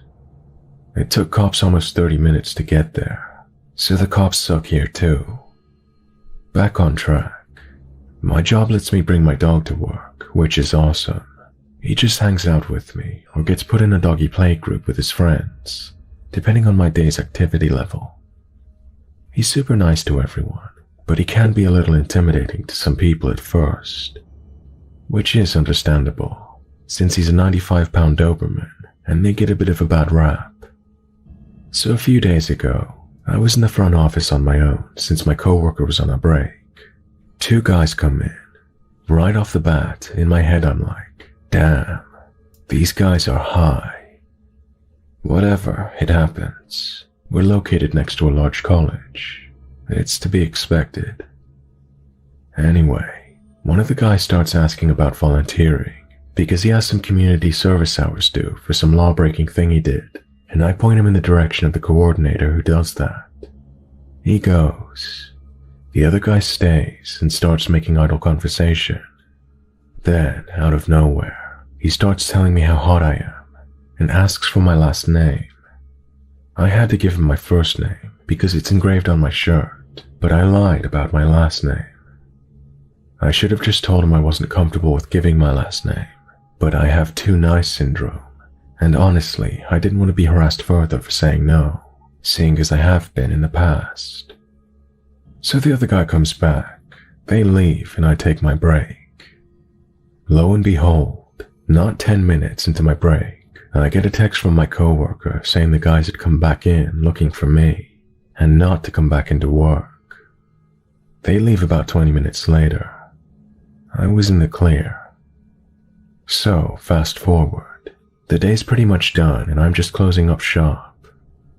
A different coworker than the one I worked with up front comes in and sees I'm hurrying to leave. He asks me if I want him to take the dog out to a yard we have in the front of our property to do his business. I appreciate it and agree. My coworker says he'll put him in my car too, seeing as it's parked next to his and he doesn't mind. I say sure, since I have a few binders to carry out anyway. I hand him my key and off they go. He brings me my key back like 15 minutes later. I am the last to leave for the night, besides two co-workers who were staying overnight, until someone releases them in the morning. It's about 8 and already dark here, and the parking lot we have is so small that employees have to find street parking. As I'm about halfway to my car, I can hear some low talking and footsteps behind me. It doesn't ring any bells at first. There are quite a few buildings and stuff on the street, and homeless people mill about later at night, but they're pretty much harmless. So I just keep on trucking. Not that many steps later, I hear the steps speed up, and then a hand on my shoulder. The hand stopped me so abruptly, I ended up dropping my binders with loose papers I just organized, so I'm a bit annoyed now. I turn and freeze when I see it's the two guys from earlier. "Did you need something?" I asked while a sinking feeling set in for some reason. "I just wanted to know why you lied to my brother here about your name. You like them stuck-up birches who think they're too good," the guy who wanted to volunteer asked me. I stood there with my mouth like a fly trap. I had no idea how he knew I lied when the other guy answered for me. He found me on Facebook from searching my work and saw me. So I came up with the smoothest lie I could. And I said I'm not allowed to give out my full name to customers for county law safety regulations. They look like they believed it. While I'm saying all this, I see this man's hand resting on his pocket, and I suddenly take in that they both have decent-sized pocket knives halfway concealed. I carry one myself for work, just in case an animal ever gets caught on a leash or something, and we need to free them quickly. Or maybe if they come in with a collar embedded in their skin and it's cutting off their oxygen. But I am a 21-year-old girl that is 5'2" and 100 pounds. And I'm not doing shit to two guys if it came down to it. I know that. So now I'm wanting to cry, while the other guy is going on about how it's good I'm not stuck up, because they don't like stuck-up girls. They think they all should be taught a lesson in mannerisms. I am desperately trying to think of a way of how to get out. No one's around. I don't want to use my phone to call 911 or anyone in front of them. And I'm almost to my car. So I don't want to risk going back to work. And the guy who's got the hots for me is staring at me like a damn Christmas ham, so I want to puke. They then tell me about this party they're going to, and I should come since I'm a good girl, and good girls go to parties with them. The way the volunteer guy said it made it seem like an order and not a request. The hairs on the back of my neck went up. So I get an idea while he's talking, and I just pray to God it works. I force a relaxed smile and agree, saying I just have to put my binders in my car or my boss will kill me. They look stoked on my agreement and proceed to follow me to my car. It's too dark to see inside the windows, and streetlights are rare on this side of town. The businesses are pretty spaced, so the streets are not well lit. I get to the back door of my car, open it, and I smile when I see my dog's head pop up from the trunk out of his slumber. Before I even make a sound, his ears go back and he starts growling. I hear one of the guys say, "What is that?" And that's all it took for my dog to get up and lunge for them, doing his best to get his large body between me and the door. I grab his collar and let him jump out of the car, out in front of me. And let me tell you, he starts going nuts. He's got St. Bernard drool flying out of his mouth. He's snapping, barking, and growling. The guys back up and tell me we can't bring my dog to the party and to put the deranged mutt back in the car. I hold back from rolling my eyes and apologize, saying I'm just going to give him some dog food I keep in the glove box. I shut the door and open the front door. My dog will not get in. He just keeps snapping and growling at the two guys. So I keep hold of his collar and I get in the driver's side first. Then I call him in. Thankfully, he reluctantly follows. I shut the door as soon as his ass was in the passenger seat. Then I hit the lock doors button and turn on my car. As soon as I do that, they know I'm not about to go to some party with their dumb asses, and they start banging on my window. My dog goes into rage mode and hops in the back seats and starts going ballistic, all while I'm peeling out of there, really not caring if I hit one of them. Once I'm down the street a bit, I see them in the rearview mirror, just watching my car. I took the opposite direction in which I normally go home, just to make myself feel better, even though I have an hour commute home. As soon as I got home, I deactivated my Facebook. I told my boss the next day over the phone what happened, and now they're working on transferring me to one of our 2 other shelters in the county, which is pretty sweet, because all of them will still be a shorter commute, but it still sucks to be too afraid to go into work.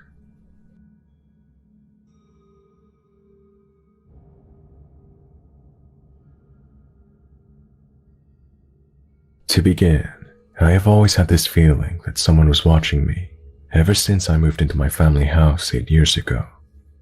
At first, I thought I just watched too much ID investigation and that I was just being paranoid, but I could not help looking over my shoulder when I would walk to school or to my bus stop. When I would walk to school, I was always scared in the morning when it would be dark during the winter or fall, because where I live is just vast country lands. I live in Canada, and although not much crime happens in my neighborhood, I never could rid myself of this eerie feeling, even when I would come home from school. Being home alone did not help. I would triple check my windows and locks to make sure everything was locked.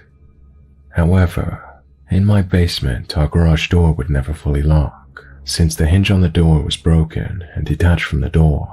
Therefore, it would never properly close. I always told my dad to fix this door, but because he would always go away for work, he never found the time to do so. Stupidly, I thought nothing bad would happen, since my garage needed a 4-digit passcode to get in. For a side note, I just want to let everyone know that never, under any circumstances, put your birthday as a passcode for anything, even if you switch up the dates that the day is 1st and the month is 2nd. Do not do it, because it will be obvious.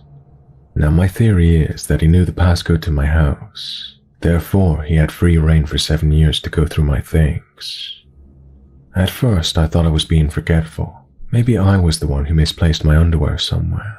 Maybe I was the one who misplaced my favorite top. Or maybe my dad accidentally donated it, but I should have known better. During my 4 years in high school, he never really contacted me. It was when I went to university that things started to change. Since I live in the countryside, I decided to go to a university an hour away. My dad didn't want me to live on residence, because he didn't want to leave the house unattended for long periods of time. So we came to the conclusion that it would be best if I drive to and from school. Now I would leave for university very early in the morning, and I'd be back around 6 p.m. at night. I stopped being aware of my surroundings at this time because I would be tired from my 12-hour days, and now that I wasn't walking alone, everything would be fine. When I would come home from university, I would find certain things moved in my house. I might have mild OCD, so I like things a particular way in my house. When little things like my makeup or candles would be moved, I thought it was odd, and I would frequently bring it up with my dad, but he just said it must have been me who was doing it. But it wasn't me. During my 2nd and 3rd year in university, I started getting weird notes in my mailbox. The writing on these notes looked almost childlike, and it would always be written in blue ink. I have those country-style mailboxes at the end of my driveway, where the little flag goes up whenever we get mail. From my way back from university, I would always check the mail, and sometimes I would find these letters. The letters would never be long. In fact, there would only be 1 to 3 sentences that would contain odd questions like, "Where are you? I wonder what you do while you're away from home. How do you find university? It must be tiring driving that long. Did you make new friends? Do you still hang out with your best friend? You dress differently now. Why is that? I miss the scarves you used to wear. You don't close your curtains as much anymore. Why don't you look for me?" These letters would always come once a month at the beginning of the month. I would show my dad, and at first he would say, "Oh, maybe your cousins are just pranking you, or it could probably be your friends." But every time I would ask my friends or cousins, they would give me this confused response, saying that they never sent me any letters. Now that I am in my 4th year at university, the letters don't come as frequently, but 2 weeks ago something happened that makes me think things are escalating. I came back home from university at 7:45 p.m. It was fairly dark outside. I saw that my mailbox flag was up, so I checked the mail and it was just the bills. At this point, I haven't gotten a note for a little over 3 months now, so I'm thinking that maybe these notes won't come anymore. As I settle in for bed, I changed into my pajamas, and I checked the locks as usual. As I checked my front door lock, I looked out of the glass panel of my door, and I saw that the red flag of my mailbox was up. It was 10:30 at night. There was no way the mail could have been dropped off that late. I had just checked the box. I called my dad and tell him about it, and he said not to freak out. Maybe one of our neighbors accidentally got our mail and just dropped it off, since this happens frequently. I stay on the phone with my dad as I quickly run down my driveway to check my mailbox. As I open the mailbox, I feel my heart drop, because it's an unmarked manila envelope.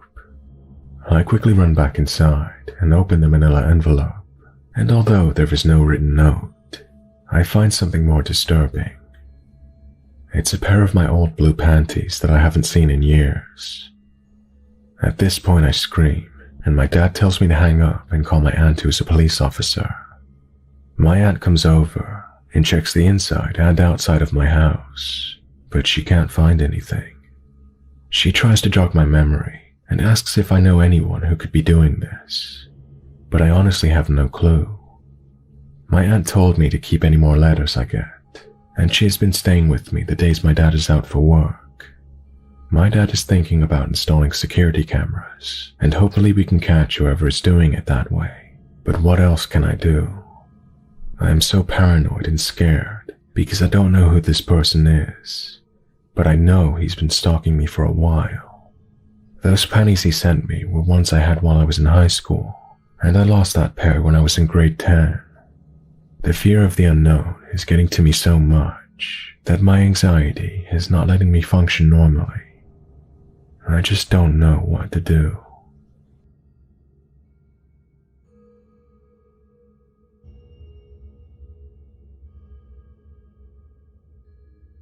"13 to 14 years ago, when I was around 12 or 13, my family had a gathering at my grandma's house, which we did very often back then.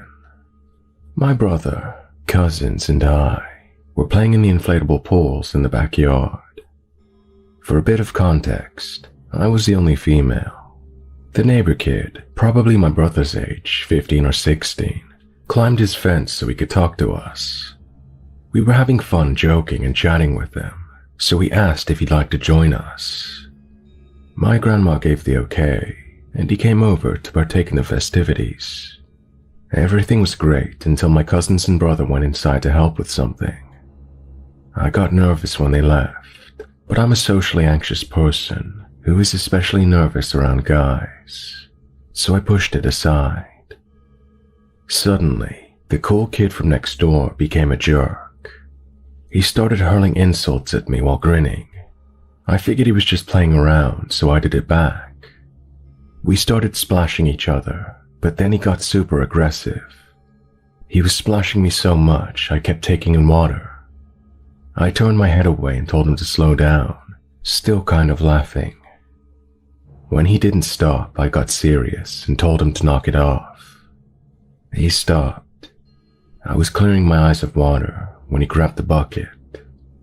He filled it with water and put the bucket on my head. I went to take it off, but he shoved me down. I got the bucket off and asked what's wrong with them. He just grabbed me and shoved my head underwater. I was flailing, searching for his face to scratch or hit, but the angle he was at made it impossible. I got dangerously close to passing out when he was pulled off of me. I came up gasping for air and my brother pulled me behind him. He asked the kid what the hell he's doing. The little douche snickered and said we were just playing. My brother stepped forward and asked how trying to drown me is playing. The kid kept smirking, and my brother told him he needs to stay away from us. The kid scoffed and angrily said, "You guys are boring anyway." He was escorted out by my sibling. We never said anything to the adults for reasons I can't understand, but that kid kept taunting us in his backyard.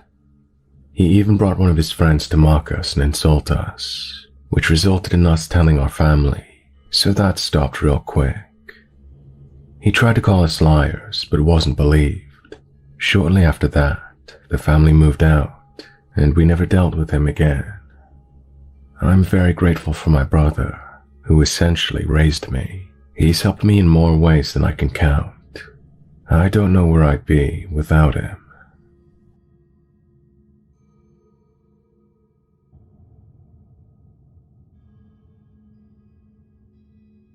I work in an art supply store, and I've had my fair share of weird customers, both good and bad. But there's one who will always stand out in my mind as someone who genuinely terrified me. I was closing one night, and it had already started getting dark. I was on register with one other person. A guy wearing a backpack approached me, asking if I knew where the calligraphy ink was. I told him it was on the very last aisle on the left. The man asked me if I could show him where it was. This was not an uncommon request, and there was someone else at the register, so I told him that I'd be happy to, and lead him over to the aisle. When we got to the aisle with the ink, he walked over to the low shelf I pointed him to, but didn't pick up anything or bend down to get a closer look. He just stood there, staring into space in the general direction of the shelf. He asked me if I could show him the ink. It was at this moment that I started to feel like something was off with this dude. He seemed to have zero interest in the item he had requested I show him. I looked closer. I noticed his hand was in his pocket at a weird angle, and his fly was down. I was suddenly very hyper-aware of how far away the aisle was from anybody else in the store, and how it was a bit darker than the other aisles. I knew there were security cameras trained on this aisle because of the price of some of the items, but I doubted anyone was actually looking at it. Had he asked me to come to this part of the store on purpose? I was desperately trying to hide my rising panic behind a customer service smile so as not to tip off the guy that I knew there was something wrong. The man asked about another item, and I told him what aisle he could find it on. He asked me again if I can show it to him. I tried a couple of times to say, "Oh, you can't miss it. It's just a few aisles down to the left." He insisted I needed to show him. "I'm right behind you," I said. The man responded by insisting I walk in front of him, even though I had tried to direct him to the aisle without leading him there myself. I began walking towards the aisle, and I realized the path I was taking was blocked by a large ladder, a ladder the man wouldn't be able to get past, but I would. I took off running, squeezed past the ladder, and dodged into an aisle, immediately finding another customer and asking them if they needed any help. As I was trying to stall by talking to the customer, I noticed the man walk past the aisle several times, back and forth. I realized he must have been waiting for the people to leave, or for me to walk out of the aisle alone. I frantically radioed my manager to meet me at the aisle. I told him about the man who had been following me. He responded by saying he saw him leave the store and then walk off to a nearby fast food chain. I tried to laugh him off as some random weirdo, but I was shaking for the rest of the night. Funnily enough, when we were later discussing weird customers we'd seen, someone described a guy who sounded vaguely similar to the man coming in. This time, wheeling around a random old rusty shopping cart full of backpacks and abandoning it in the store. Apparently this guy did this multiple times and got angry when confronted about it. I can't help but wonder if it's the same weirdo, and if so, why the hell is he hanging around in an art supply store?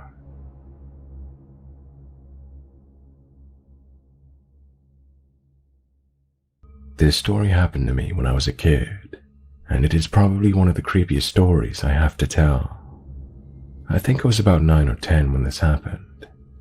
It was definitely my birthday, because we had the party at a nearby park. I think it had been raining, but I was still excited that it was my birthday. We all had a good time, and me and my brother opened our presents and ate cake. The only day kids love as much as their birthday is Christmas, and I was really happy with all the presents my friends had gotten me. By the time the party was over, it had stopped raining, and the sun was starting to come out. We picked up everything and put the presents in the car, and we started to drive back home. The exit to the rather large car park we had been at goes through this big fancy metal gate and opens up to a circular intersection.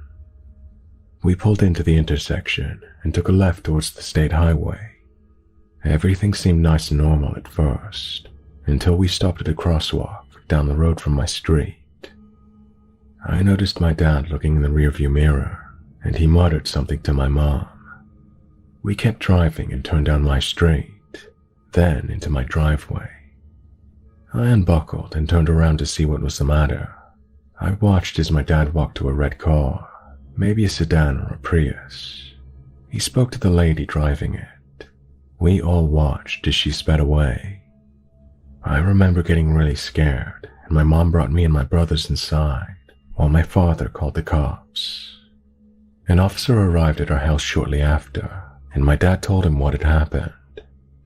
Apparently, when we stopped at the crosswalk, he noticed the lady in the car behind ours filming us. He watched to see if she followed us, which she did, of course. When we got home and he approached her, all she said was, "I got what I want." The officer assured us that a lot of people like to film the stuff around them, as this was the time when cameras like GoPros were becoming popular. To this day, I'm still not sure why exactly that lady filmed us. Maybe we cut her off at the intersection, or she didn't notice us stopping at the light ahead, braking just in time to prevent a fender bender and blaming it on us. We never heard anything of her again, but I sometimes wonder if she'll come back.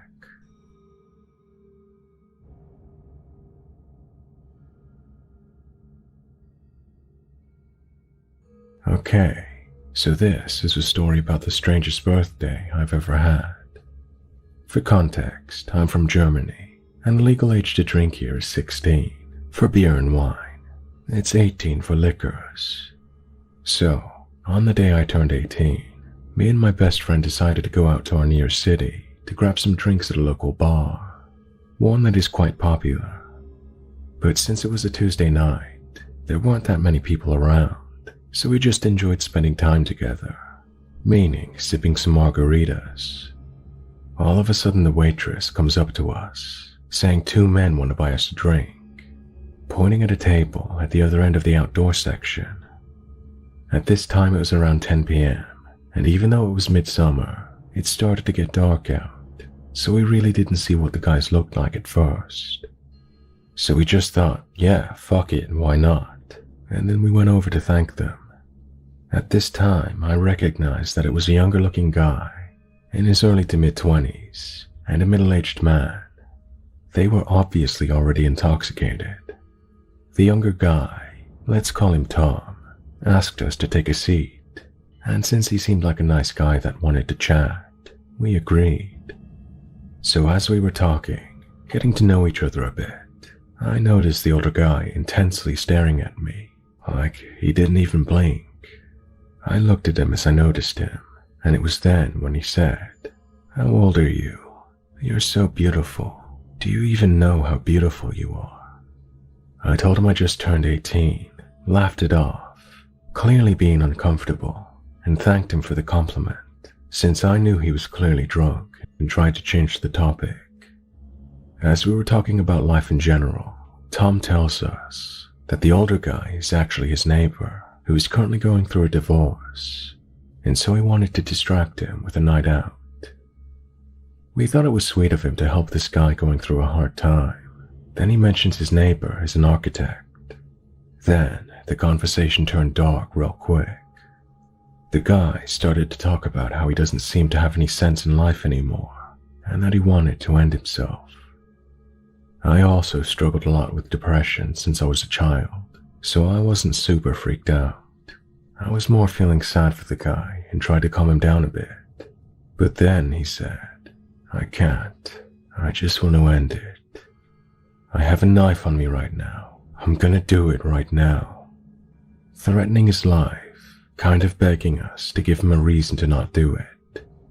Tom at this point just started to apologize and calm him down. That didn't really work. I mean, I felt sad for the guy, but we just met him an hour and a half ago, and you never know what an intoxicated man that claims he has nothing to lose, that also carries a knife on him, and is capable of. Me and my best friend, both scared now, come up with a plan over text to fake a call from some male friend of ours who we wanted to meet up with. So she changed my name in her phone quickly to a guy's name, and so I called her while hiding my phone in the pocket of my vest. And let me tell you, this bitch performed the most realistic fake phone call I've ever witnessed. So good actually, that for a moment I was like, wait, is she really calling me or did she find a friend to call? At that point the man is just begging us not to go, making us even more uncomfortable. But we just apologized, and as we were about to leave, Tom asked for my number. I wanted to leave so quickly I just gave him my number, but I blocked him right after he texted me. I'm sorry, you really seemed like a sweet dude, but that night was just not it, Chief. Me and my best friend still kind of joke about it to this day, how fast it went 0 to 100 that night, and how we were definitely not prepared for it. Nothing happened to us that night, but it was very frightening nonetheless. Stay safe, because even though nothing happened to us in particular, you never know what people are capable of.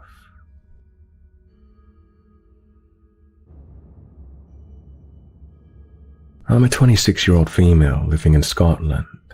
I have a disturbing and downright odd story that I've never considered sharing until now. It involves myself, my cousin, a few friends, and an absolute creep that vanished and got away with everything. My cousin and I are the same age, and were 14 at the beginning of this near 3-year incident. My cousin had gotten a new household computer and had installed and used MSN, as that was the major instant messenger back then. She started adding individuals from everywhere onto her contact list. One boy had stood out. He claimed his name was Mark Halligan, aged 15, from Blackpool, England. They started talking every day, exchanging innocent pictures and becoming very close friends. He quickly admitted he was older, saying he was 17 and apologized for lying. My cousin gave him the benefit of the doubt and continued the friendship. Things got weirder here. He knew it was her birthday soon and wanted to send her a gift. She told me about this and thought it would be cool and wanted to see what he would send. So she agreed, but waited a while before sending her address. He started by sending her phone credit codes so they could text when the computer was in use. She then gave him the address, and he sent her a lot of stuff. A DVD player, a huge teddy, DVDs, CDs, clothes, sweets, and other various things that she had to explain away to her parents as being a prize from a school competition.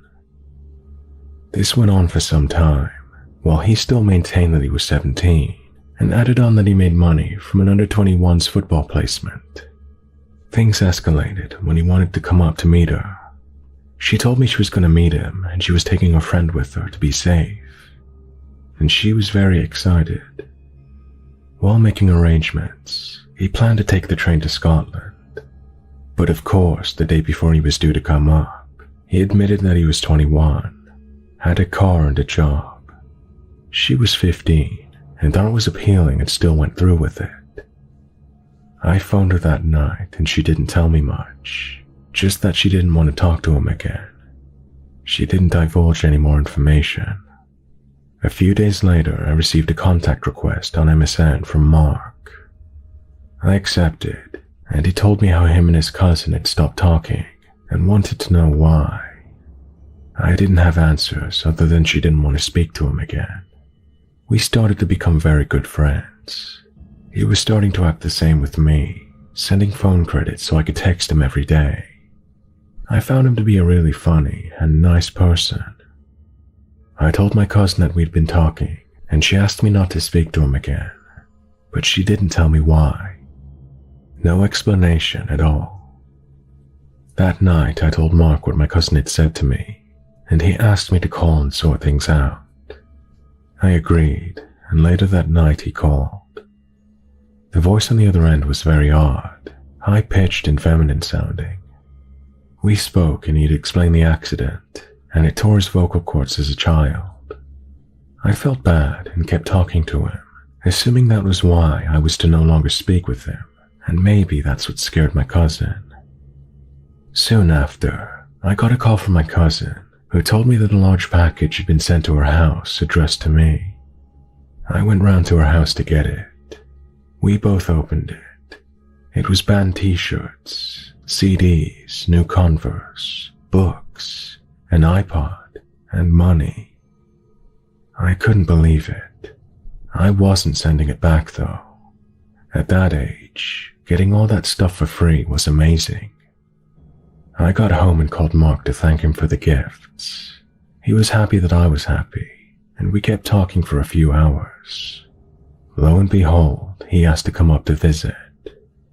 I agreed, and I told my best friend. She was very wary and insisted on going with me. The day he was meeting us, we had agreed on a location that was about 20 minutes from my house. We waited outside of a shop for him to arrive, already full of nerves and excitement. He was 10 minutes late, which magnified the feelings. What approached us at a very fast pace and came to an abrupt stop was a blue VW Golf. He sat for 5 minutes before getting out of the car. We stood and knew something was wrong immediately. What got out of that car was terrifying. 2 15-year-olds expecting someone who we thought was a 21-year-old, handsome, tall, and warm person. Instead, this actually happened. Nothing at all is exaggerated. He stepped out of the car and he stood around 5 foot tall. He was in all denim. His face, honest to goodness, looked like a burn victim's face. This man was in no way, shape, or form 21. He was easily in his 50s or 60s, and he was truly intimidating.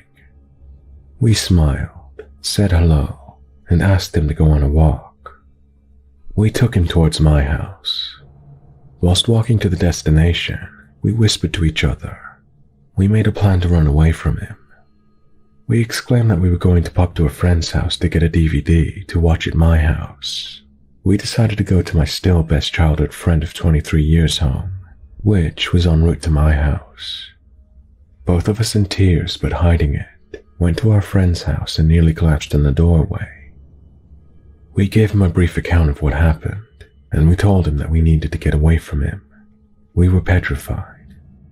He told us to lock the door behind us, and we went into the back of the garden, climbed the fence and ran away like the wind, between the houses and the back gardens, to a heavily wooded area that we knew really well, that would lead back to my house. We must have stayed there for a few hours.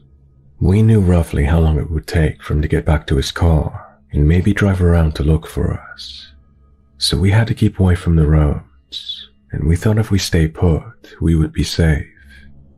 Which we were. During this time, we had calls from Mark coming through, but let them ring out. We made a dash to my house, where we called my cousin to talk to her about it. She got her dad to bring her around, and we talked it out. The now 4 of us stayed in my house all night, and we didn't leave each other alone for at least the next few days. We both got further messages and phone calls after this meetup, but we ignored them until they stopped. We were too scared to tell anyone, so we decided to keep it a secret. Cut to about 6 months later, my friend and I were going to Blackpool for a long weekend there with her parents. About 2 days into the trip, I got a text saying that he saw me in Blackpool, and he confirmed this by describing a mint green summer top that I was wearing at the time. He told me that he knew where we were staying. I told him to keep away or I'd phone the police. He apologized and agreed. The next day I was approached by the lady that ran the bed and breakfast. She told me I had an envelope. He had written a note. It basically told me not to call the police and that he would never call me again. It included £500 for my friend and I. Being stupid and not thinking, we took the money, laughing, already spending it in our heads. We never said a word. We didn't hear anything from him again until about a year later. I received a picture message of a person lying down with his wrists cut, blaming my cousin and I for ruining his life, all because we didn't want to be in contact with him anymore, and neither of us loved him. I contacted her and told her about the message. I went round to her house, and we both decided to tell her dad, and he immediately contacted the police. They asked us to monitor any of their contact and report it for evidence. Within hours of sending that picture, Mark had done something absolutely terrifying. He had called my cousin, and her dad insisted he listen into the conversation. He told her that he had bought her a car and it was outside of her house, and he had left it in the area after dropping it off, and gave her a specific description of it. He told her that there was a key on the wheel, a blue bow on the steering wheel, and all the documents for the car were in the back of the driver's seat. My uncle phoned the police again, told them about the car, and that he had went out to confirm Mark's description of the car. When the police arrived, they arranged for the car to be towed and to trace the numbers and online profiles that had been used. The only information we got back from the police since that day was that the car was registered to Pamela Halligan, a person he had told us in previous conversation was his sister, which was confusing because he had told us that his sister had died, tragically, during an IRA bombing in 1979, at the age of 10. It was horrible to know that he was watching us when we didn't know, that he was at my cousin's house when we didn't know. He could have been anywhere at any time, knew anything about us, and had the capability to go to extremes with lies and actions. I've researched his name a million times, different spellings, and never found anything. We still get chills talking about him, and have often not been able to finish a full conversation about him due to the horrible realization of what he had done.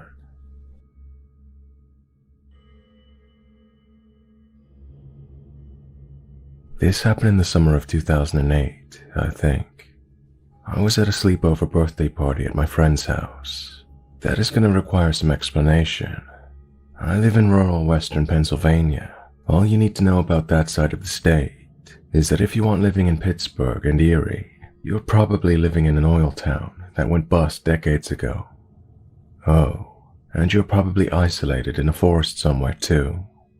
My family did okay, in spite of the economically depressed area we lived in. Now, my friend had money.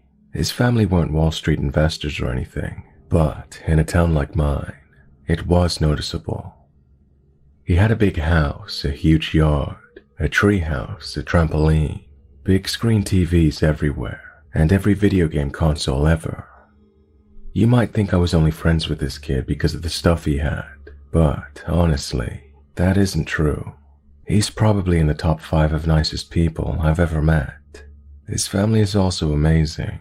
They took me in for a while when my mom was in hospital once. I still keep in touch with them. So, rich guy, good guy. He had a lot of friends. His birthday parties were pretty legendary among kids in our town. Usually, they involved one of those closed canopy tents outside with movie projectors inside, along with a soft serve ice cream machine and slushy machine. The party in 2008, I think he was 14 and I was 13, but it was a little more low-key. There were a few less people than normal, and there weren't any tents or projectors. We played video games for the first part of that night, and then started to play flashlight tag when it got dark. I know that the rules to flashlight tag can vary depending on who's playing. My friends and I used to play it like group hide and seek. The hiders would go hide in the dark, sometimes alone, and sometimes together if it was a great spot. The seekers got the flashlights, and also some pretty cool walkie-talkies. As I said before, the yard we played in was huge, and there were lots of places to hide. The first hour or so was pretty uneventful. We mostly hid around the treehouse, as well as climbing some of the trees inside the yard itself. The only thing we had to worry about was when a cop car drove by. Obviously, we weren't doing anything illegal. but we just didn't want to explain why we were sneaking around a house at 11 at night with flashlights. My friend's yard ends in some pretty thick woods. My own house, which is a couple of miles down the road, has some wooded areas around it as well, but not like this. After you leave my friend's backyard, there is about 15 to 20 miles of wilderness before the next town. He does have neighbors on one side, and all of this is going to become relevant in a bit. On this particular time, I was one of the seekers. My group and I were waiting in the house for the other group to hide. We were mostly drinking slushies and messing around. We had just come out of the house and started our search when we heard a lot of yelling. Suddenly, the entire group came rushing back to the house. They went inside, and my group, really confused at this point, followed them in. It took a few minutes for everyone to calm down and explain what was happening. Their story went like this. That round, they had all decided to hide in the backwoods since we hadn't been back there yet.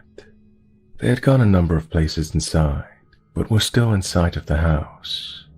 Looking further inside the woods, they caught sight of a figure at the edge of their vision. It took them a little while to figure out what they were looking at in the dark. They thought it might be a tree or deer or something, but they kept focusing on it. When they were sure that the shape was a human, they started yelling and sprinting back to the house. When everyone was finally inside and mostly settled down, I was freaking out along with some of the other boys. A few of them in my group, including my friend who was throwing the party, were skeptical. They were pretty sure that the other group was just trying to scare us. In fact, my friend was mostly angry about it. He was going to march off into the woods to check it out himself. They stopped and said to him that they should only go back as a group or to wake up his parents who were asleep upstairs. Most of the people who hadn't gone into the woods actually found this to be pretty fun in a weird way. It was like being in a thriller movie. Plus, we were in a low-crime neighborhood, and there were enough of us that one unarmed person shouldn't have bothered us. Even if it was a hoax, it would be a fun scare. We came up with a plan to investigate the woods. The majority of the guys decided to go back into the woods with flashlights and walkie-talkies. They also planned to bring my friend's dog, but that didn't work out. The dog was a golden retriever collie mix, and it was the furthest thing from a guard dog, unless you feared being licked to death. He also got most of his exercise by fetching tennis balls in the big yard, so he was not used to being led on a leash.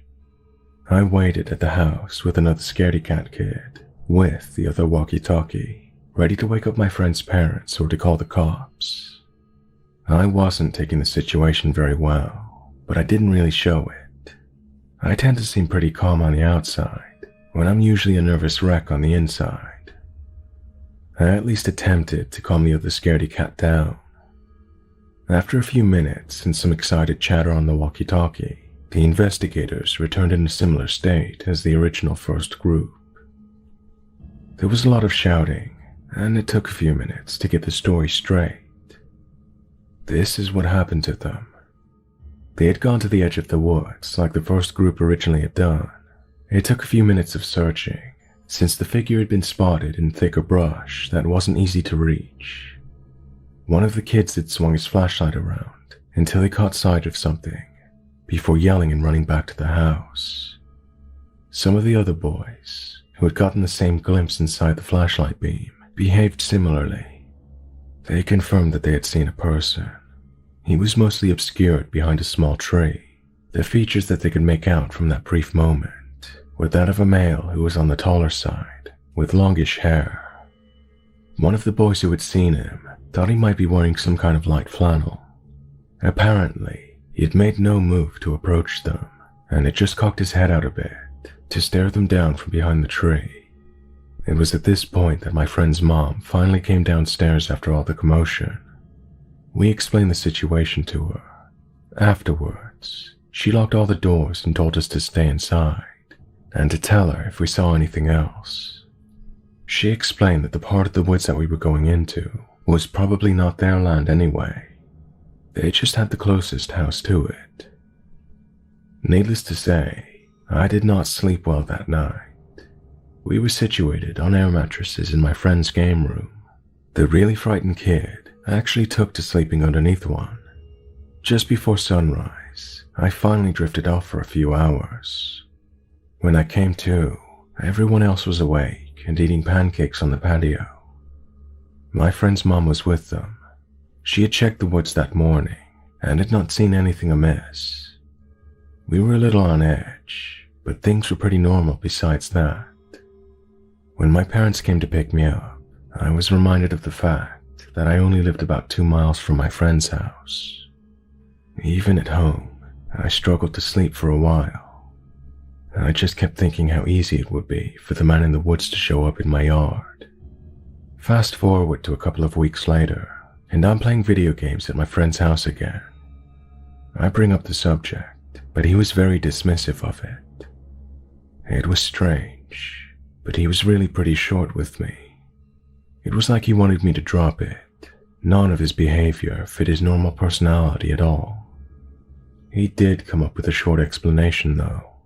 Apparently, one of his neighbors had a son a few years older than us.